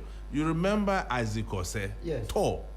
He was forced to leave. He just like, no, you cannot, I can't be here, and you'll be directing me to do what and what. He left. Principled men like that, we don't have them in Ghana anymore. So if you look at the quality of representation, it's fast dwindling. And if you look across the various political parties, that is something as a country we should be concerned. And it's as a result of this monocratic thing, and people think that when you have money, you can do everything. So we need to be looking at legislations and building structures to look at all of this. But I'm just praying that after all of this, each of the 5 presidential aspirants should be bold to come and tell us how much they spend in their campaigns and how they raise the money to fund this campaign. So a country that these accountability things don't come or don't surface, it's not worth dying for. That's why I said that our democracy is what? Artificial. The bad things. We are just doing anyway, so it brings me to the messaging of the candidates. Yesterday was, if you like, the last conversations they had with their electorate. Mr. Kotting, based on what you've heard so far, which of the 5 do you think has made an impact in the minds of delegates? I mean, if you were voting, if you were a delegate, which of the 5 would you have voted for, and based on what? In fact, in this matter, I will plead Pontius Pilate here. You wash your hands. I wash my hands. May the best candidate win. The issue is that's my parent company. I contested the last election as an independent candidate. Let me mind my own business so that I don't say anything. I don't mind I don't say anything here, and tomorrow they'll whip me. You remember 2020 when they disqualified me? That my organization I lead was against the U.S. military agreement. So because of that, I was disqualified from representing the good people of Saboba. The reason 2024 I went independent. So truth be told, I think that these things don't work. The interest of personalities in our politics is killing our democracy. So it's better to be quiet than say something than tomorrow. If I want to go back to the party, say, look, you said A, B, C, D. So I plead Pontius Pilate here. Wish all of them well. May the best candidate win. So look, yesterday they spoke with their voters. Yes. I'm sure you've listened to a few of them. Yes, I've listened to them. Which of them has made an impact for you? Really, their messaging has not been that Pearson, all of them, maybe Kwabena Japan has tried on a few occasions to be addressing matters, but I think he's very lazy when it comes to certain aspects. And lazy in which aspect? Very lazy. How do you mean? On the job, very. He was lazy. That's why they removed him as a general secretary. How can they vote for you as a general secretary? So lazy. I don't understand. If he was that forthright, focused, nobody could have removed him as an elected general secretary. He was not the only person they removed. That's why he was lazy. Paul Afoko but he allowed that. Sammy Crab was lazy. But for him, Paul Afoko would never have been removed. Because the point is, I see at the Electoral Commission, there are 2 names, 2 executives that are recognized: the General Secretary and the National Chairman. Yes. So when they were attacking them, if Kwabena had not signed the various releases to the Electoral Commission, there was no way Paul Afoko would have been affected. That's what I'm saying. He was a lazy person. Okay. You understand? And you think it has translated into this election as well? I mean, I don't see why, if it's not for any other reason, I don't see why he must worry himself in this election. The vice president, he says he's going to send Christians to Israel. So a serious matter. How can you tell us that the major policy you have is to send Christians? But that's not the only one. He's sending Christians to Israel to go and pray. As if we don't have places here, we will pray.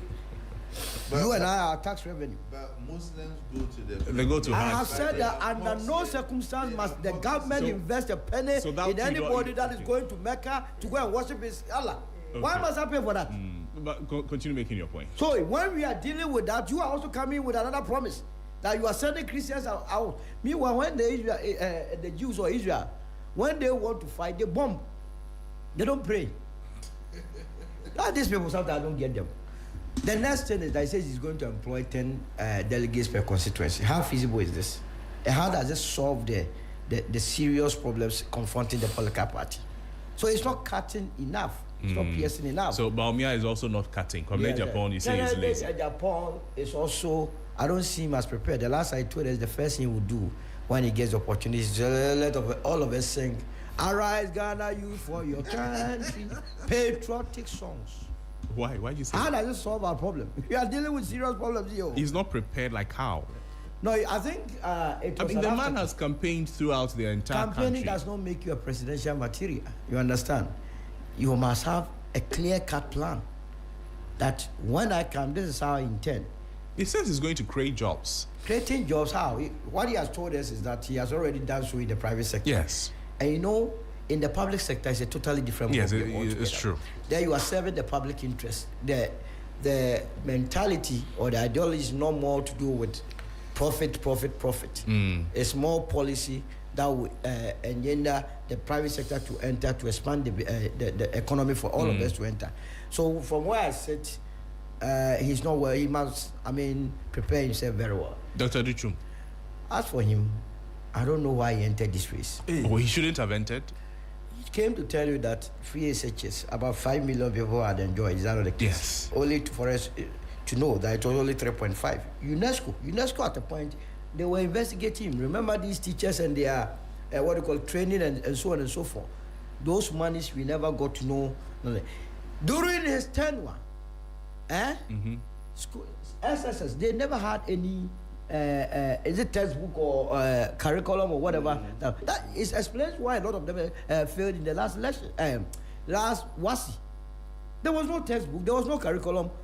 So how can you be a Minister of Education and this will be lacking and tell me that you want to be the president? So as for him, he must pack back. He has promised livable wages and some other things. These are political talk. Don't waste your time on it. Okay. Now, who else?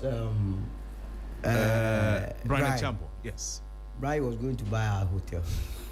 As for him, the hotel that we have for the state. Under his tenure, we still owe ECOWAS buffer stock 27,000 metric tons of food. As a Minister of Food and Agriculture, you know, one of his sins is that he refused to distribute fertilizers. So what is he coming to do? So all 5 of them, none of them is... They shouldn't have even thought of contesting. So who should have contested then? Those who should have contested are there. But because of the... Which people? Oh, for now, I'm not going to prescribe for them. They can have a change of mind. You understand? Those that really deserve to contest are not amongst these. And it is the reason why Adenimo, you ask him who should have contested. Adenimo is a fine brain. But he had to leave because of the monocracy. The 4.6 million that they were charging. He had to run away from this race. And so among the 5 kaput. None of them. They must go and revise their notes. Al-Hassan, it's not your party, but I'm sure you have listened to them. All of them kaput. Solo says no, they should not. The delegate should not vote for any of them. Well, it's a constitutional imperative that has to be fulfilled. Solo.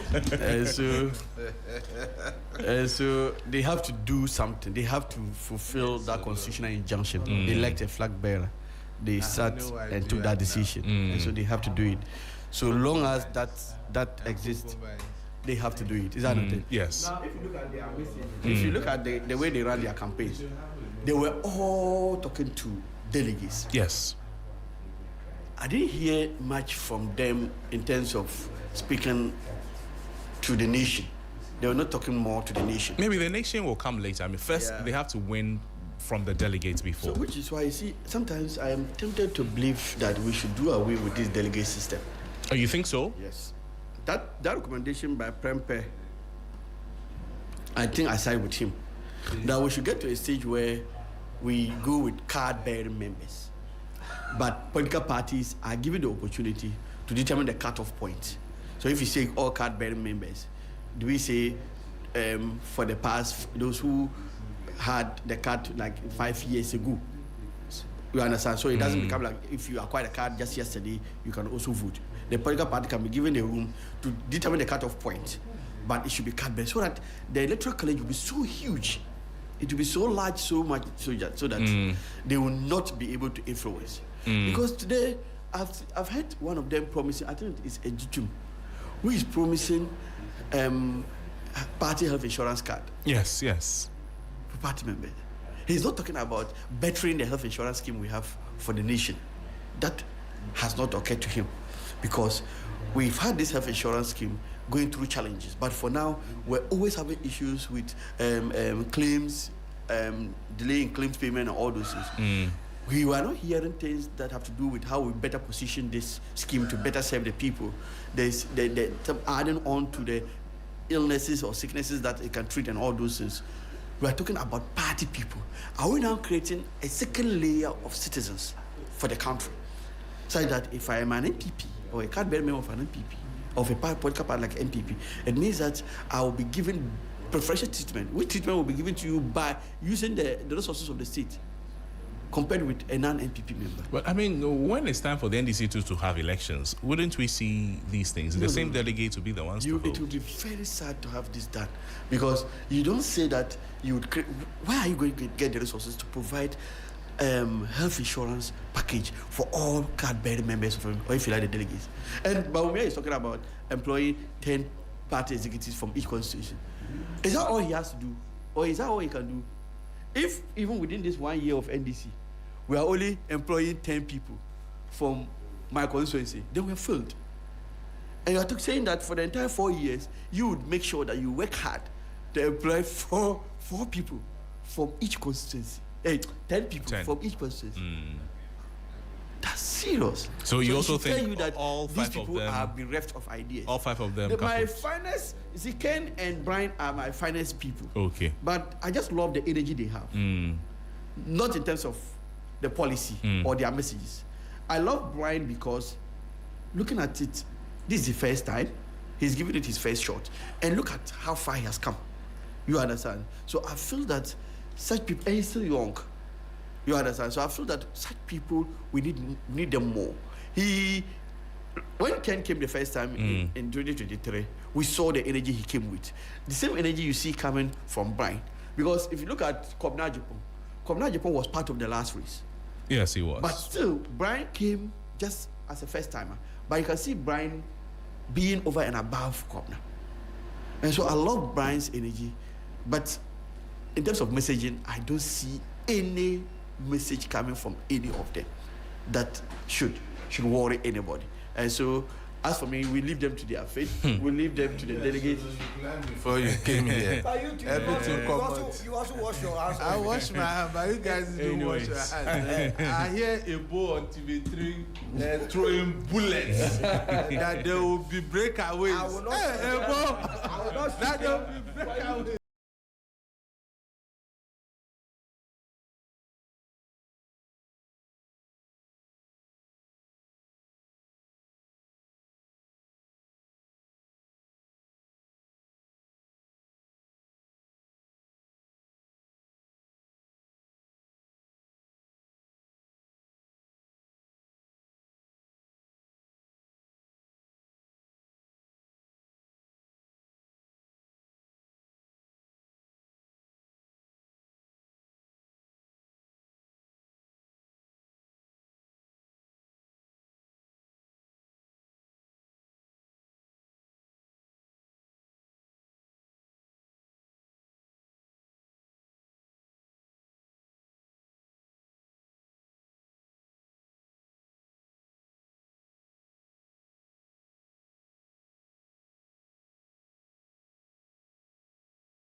The office does not avoid accountability. It welcomes scrutiny, it says.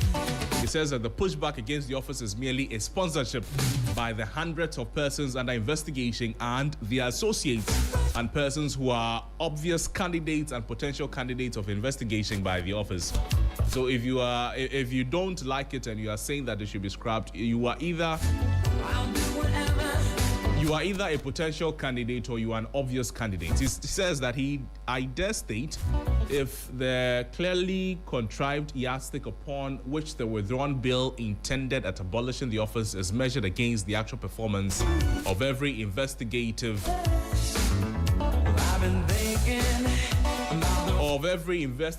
body, then all of them will not survive. This is what the OSP is saying.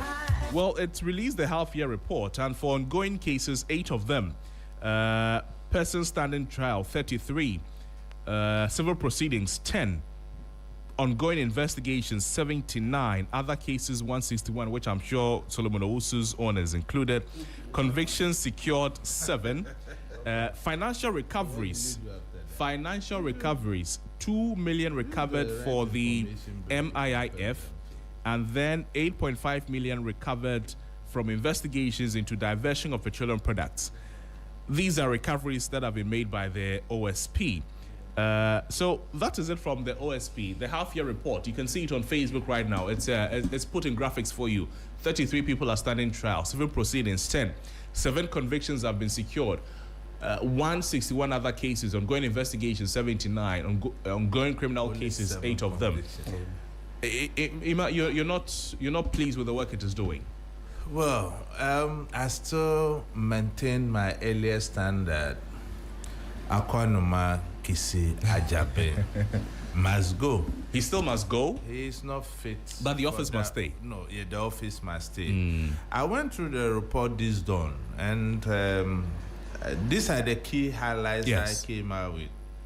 The existential threat, where he's referring to as people who are standing prosecution trying to undermine the office and calling for the scrapping, and the presidential intervention. You know, when parliaments went through the private members' bill to scrap it, the president intervened. Yes, he did. You know.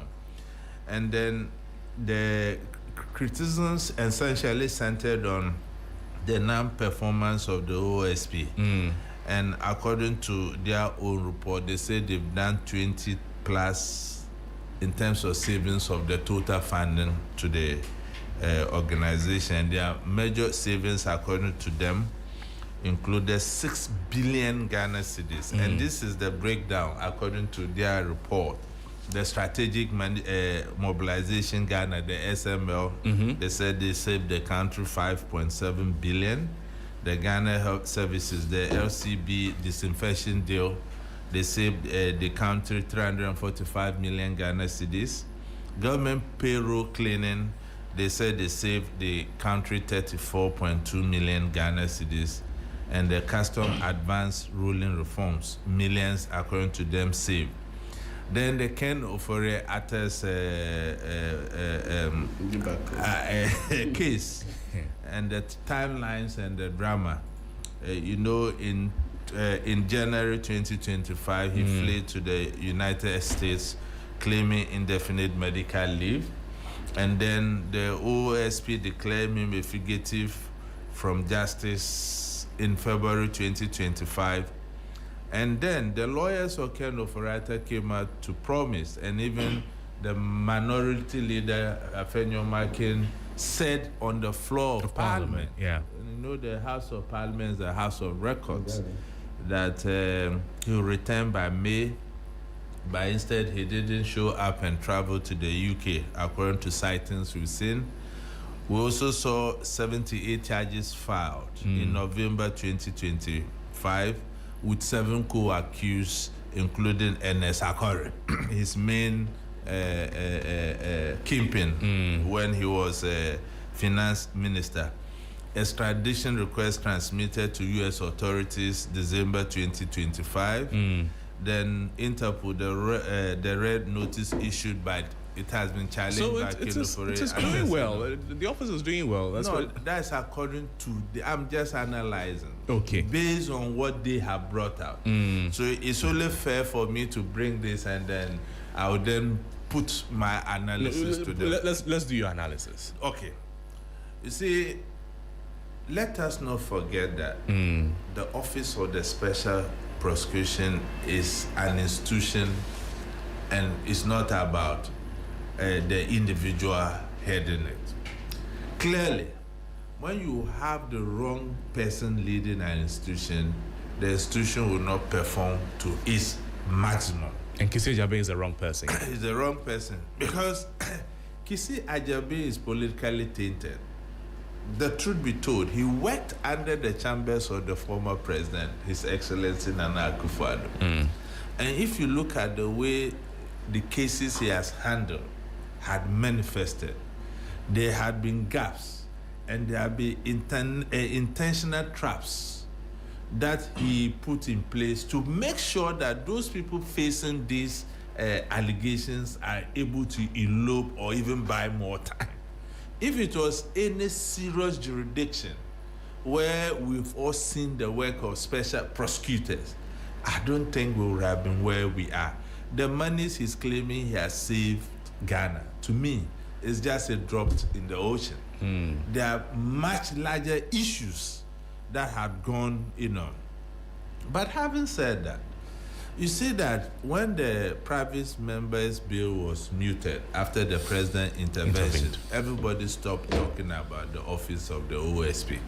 You remember the allegations that were leveled against the OSP. What has happened to such allegations? I think Kisi Ajabe is not above the law and he can equally be investigated. So I will call on those people who are championing these allegations to look at how we can bring the young man to account. What should it be the case that Kisi Ajabe is driving on our street in bulletproof vehicles with military, what has it done wrong and whom is it running away from? These are the things as a country we bring upon ourselves and it become institutionalized.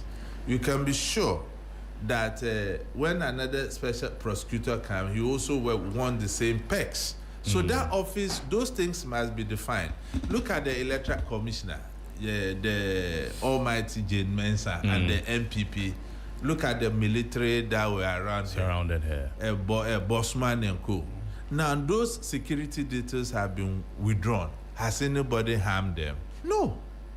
So these were just complete waste of taxpayers' money. I see. And we must not also allow the politician to abuse the uniform. I think our military uniform deserves some respect. Okay. Internal security actually is under the ambit of the Interior Minister, the police. Yes, and we police. shouldn't be seeing our military conducting some of these things. So to me, I think yes, they've choked some successes, but they could have done better. Way better. And I still maintain that Kisi Ajabe will have to go. So look, a lot of people said the OSP was not doing enough. It has presented its healthier report. It says that if the levels of scrutiny it is subjected to is the same levels of scrutiny that other investigative bodies are subjected to, Yoko, for instance, he didn't mention them though, but other investigative bodies, they would not have survived, but he is surviving. It clearly shows that he's doing well. You don't think so?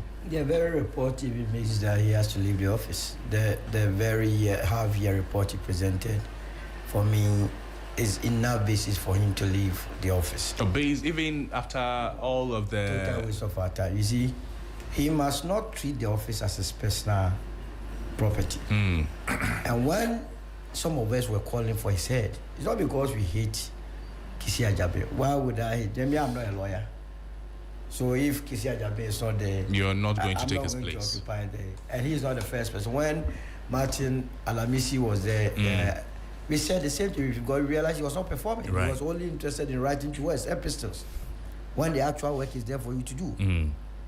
Look, when you come to the developments under his own report, and that is why I'm saying that on the basis of this same report, he must leave the office. He makes the point that, as a matter of fact, Ken Ofori-Attah's investigation started as far back as December 2023. I don't know whether it's a typographical error. But he's telling us that the whole investigation into Ken Ofori-Attah's corruption allegations started in 2023. Then he comes back to tell us that he officially informed Ken Ofori-Attah in January of 2024. No, January of 2025, yes. That he was under investigation. So, which is which?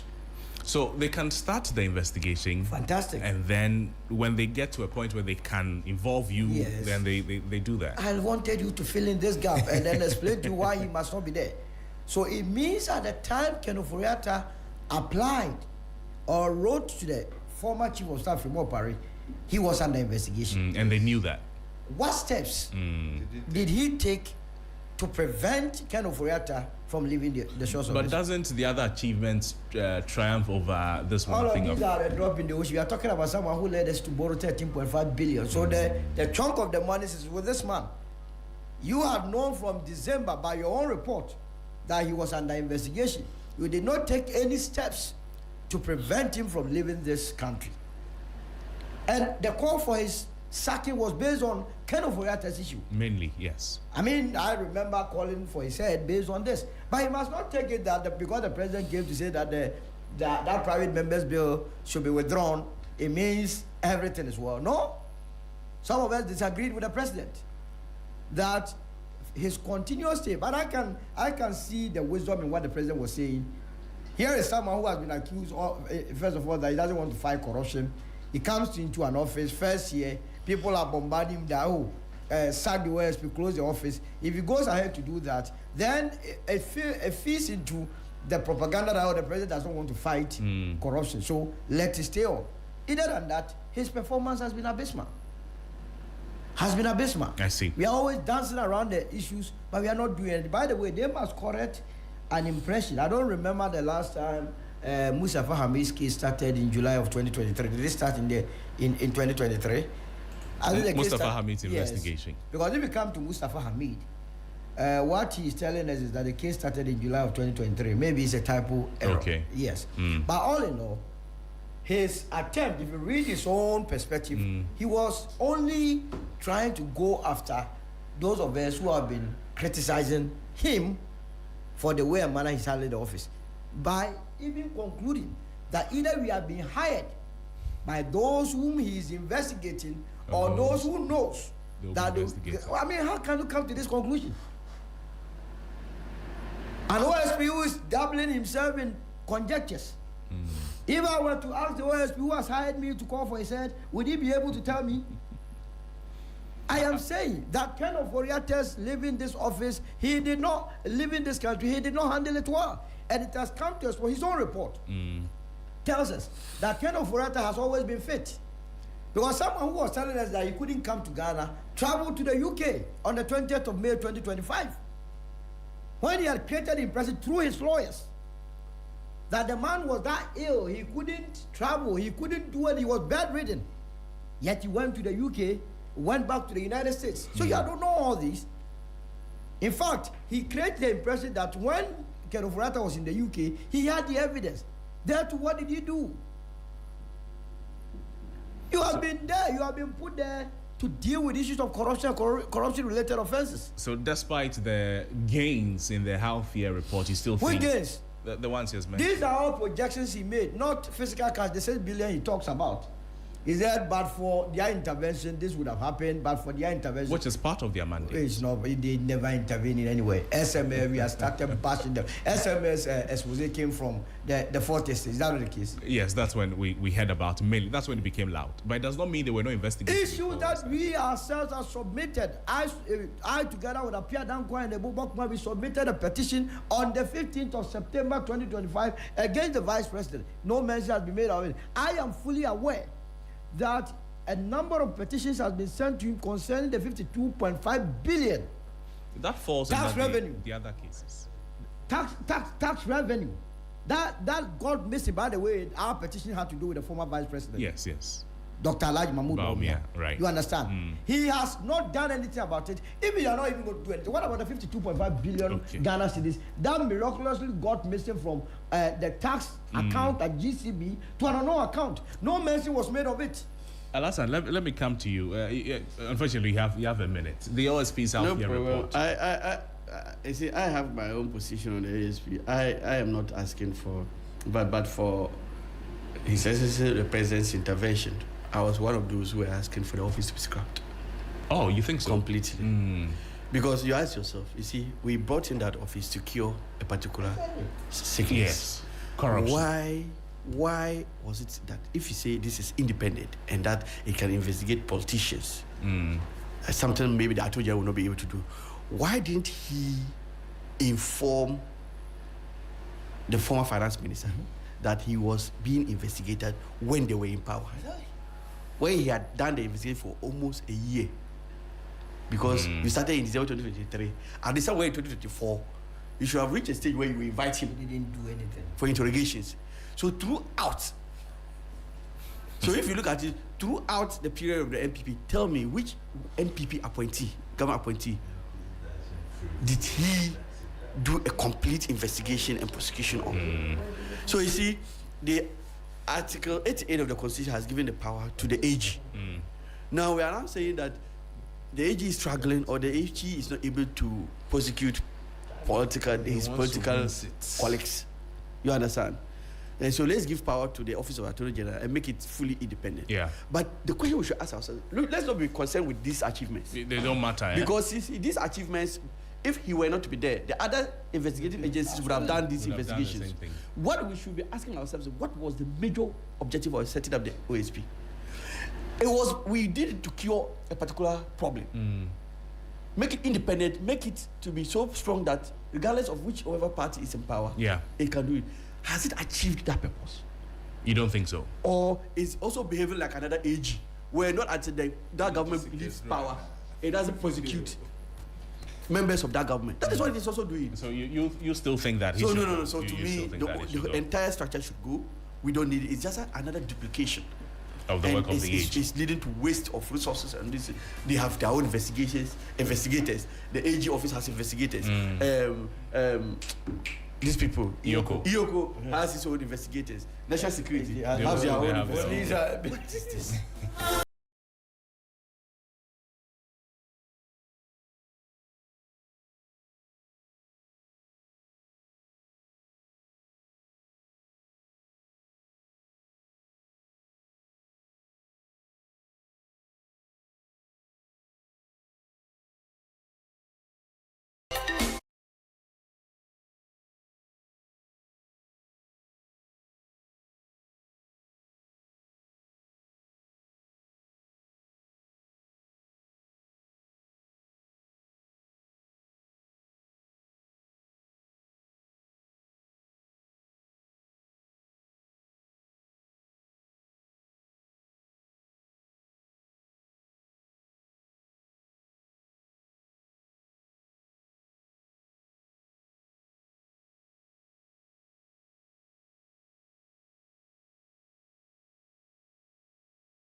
Show 14, the breakout edition.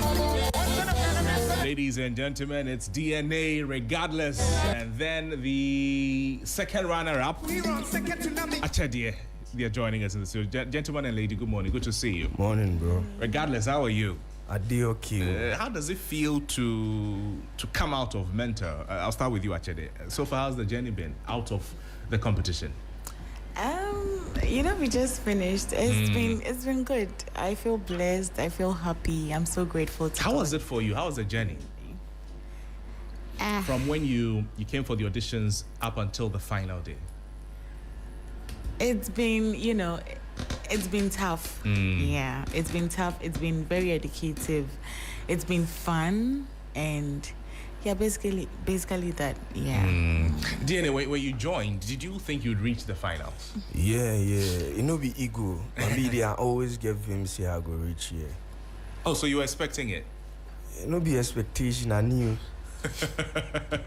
Yeah. What was making you very sure? Cause you know I've been doing this music thing for a while, but it was up to me to convince the people and the audience that like I'm that good. You know, yeah. So that was the only thing that was left with. But for me, I knew I had it. Yeah. And congratulations to the two of you. Thank you. We watched you. There were a few times that I was coming to watch some of the performances there, and then you guys are very good. You're very good. All of you who went to the finals, you were very good. And then on the final day itself, when you were performing, what did you seek to do on the final day, DNA? Yeah, the finals. I had the people in mind, and then I blocked the voice of them as well. Like I had them in mind. Like this is the people who have been supporting me like since day one, and they used to watch me off the screens, and now they are here. I have to let them know everything they were seeing behind the screens was real, and like I'm as good as they think. Yeah. So and same time too, I knew they are coming with cause so I had to block all those voices and so just it focus. does not distract you. And just focus on the performance. Yeah. Actually, how about you? When you were performing all the times on the final day, what image, what picture did you have in mind? What was motivating you? You know, the people, my people who came to support me, and then my talent and myself. You know, I had made it this far, and there was no way I was going to disappoint myself as well as my people. I had my families there, my friends, even people that didn't know me. Yeah. You know, but out of love, they came there to support me. So I just didn't want to disappoint them. And I'm sure you both delivered. You both did your best. And after Mentor, what's next for you, actually? What's left for the journey? I keep saying that this is just the beginning. Of course, it should be. Yeah, because I have a lot to learn. I have, I feel like this platform has given me more visibility and clarity, and I would want to perform more, write more music, learn more. Oh, you write your own music. You write your own songs. Yeah, oh, nice. I do. Learn more. Emphasis on the learning, because I know that I have a lot to learn. I mean, we learn every day. So. Yeah, and then try and reach a wider audience, with the platform. Should we expect some recordings, here and there? Yeah, exactly. Yeah, sure. When should we expect something like that? Soon. DNA, how about you? What should we expect from you? Yeah, so music, same music, and a better DNA. Cause cause like back there, me, I started off as a rapper, and then we were just rapping like no formula. You just Charlie, we won't rap, So it was like battles and Kasahari, and then but when I got here, I learned there was more to the rap, some structures, systems. Yeah, because we say you the rap, so you won't rap, like there's more to them. So I think I've taken all those germs and then I'll put them in, and then the music there, it no go stop. Yeah, it no go stop. So far as you should expect any recordings, any releases? This next month, I drop song. What song is that? Yeah, it's called No Long Talk. Okay. Yeah, any No features? Long Talk. Nah, only me. Like I won't build my catalog. Okay. I won't build my catalog to a certain point, and then but features, they're my people for sure. Yeah, my people for sure, and some A-list artists too. But I won't build my catalog to a certain level. To a certain level. Degree. Get like 50 songs, me per. yeah, me per 50. I go do them too within by next year. I go drop. yeah. Cause me, I write a lot. Like me, when I'm bored now, I'm writing music. You do your own writing too. It be the easiest part for me. Who is your motivator? Who is your inspiration? Somebody with it. Me, I'm being inspired by Hangao. yeah. Which kind of hunger is that? Like normal or like food hunger. Yeah. When you're hungry, that's the inspiration. Cause I for make something happen, so say I no go hungry again. Yeah. Actually, I'm surprised. Who is your inspiration in the music space in Ghana? In Ghana? Mm-hmm. Oh, I love Adina. You love Adina? Yeah, I love Adina. I love Afia. I love Yaya, but I heard she changed her name. Oh, okay. Yeah, but I don't know. Yeah, but I love it. Yeah. Anyways, we wish you all the best. But congratulations to you. Massive congratulations. Watch out for Achedie and watch out for DNA as well. Massive collaborations, massive releases, and massive learning from both of them. Sure. DNA, first runner-up. Achedie is second runner-up. Sure. Mentor 14, Breakout Edition. Thank you so much for your time with us this morning.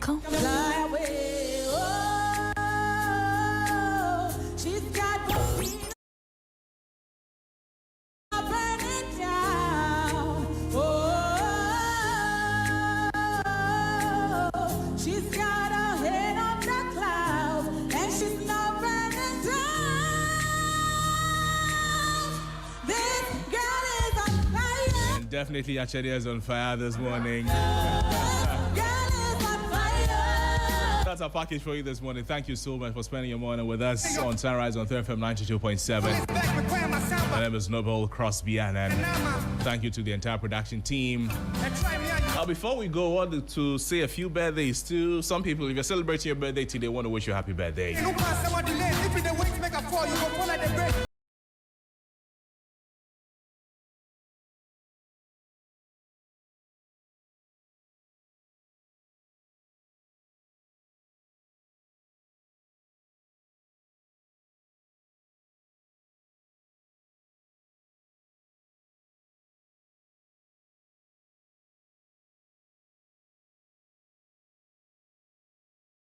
I want to say a happy birthday to the head of technical here at Media General, Mr. Oklu.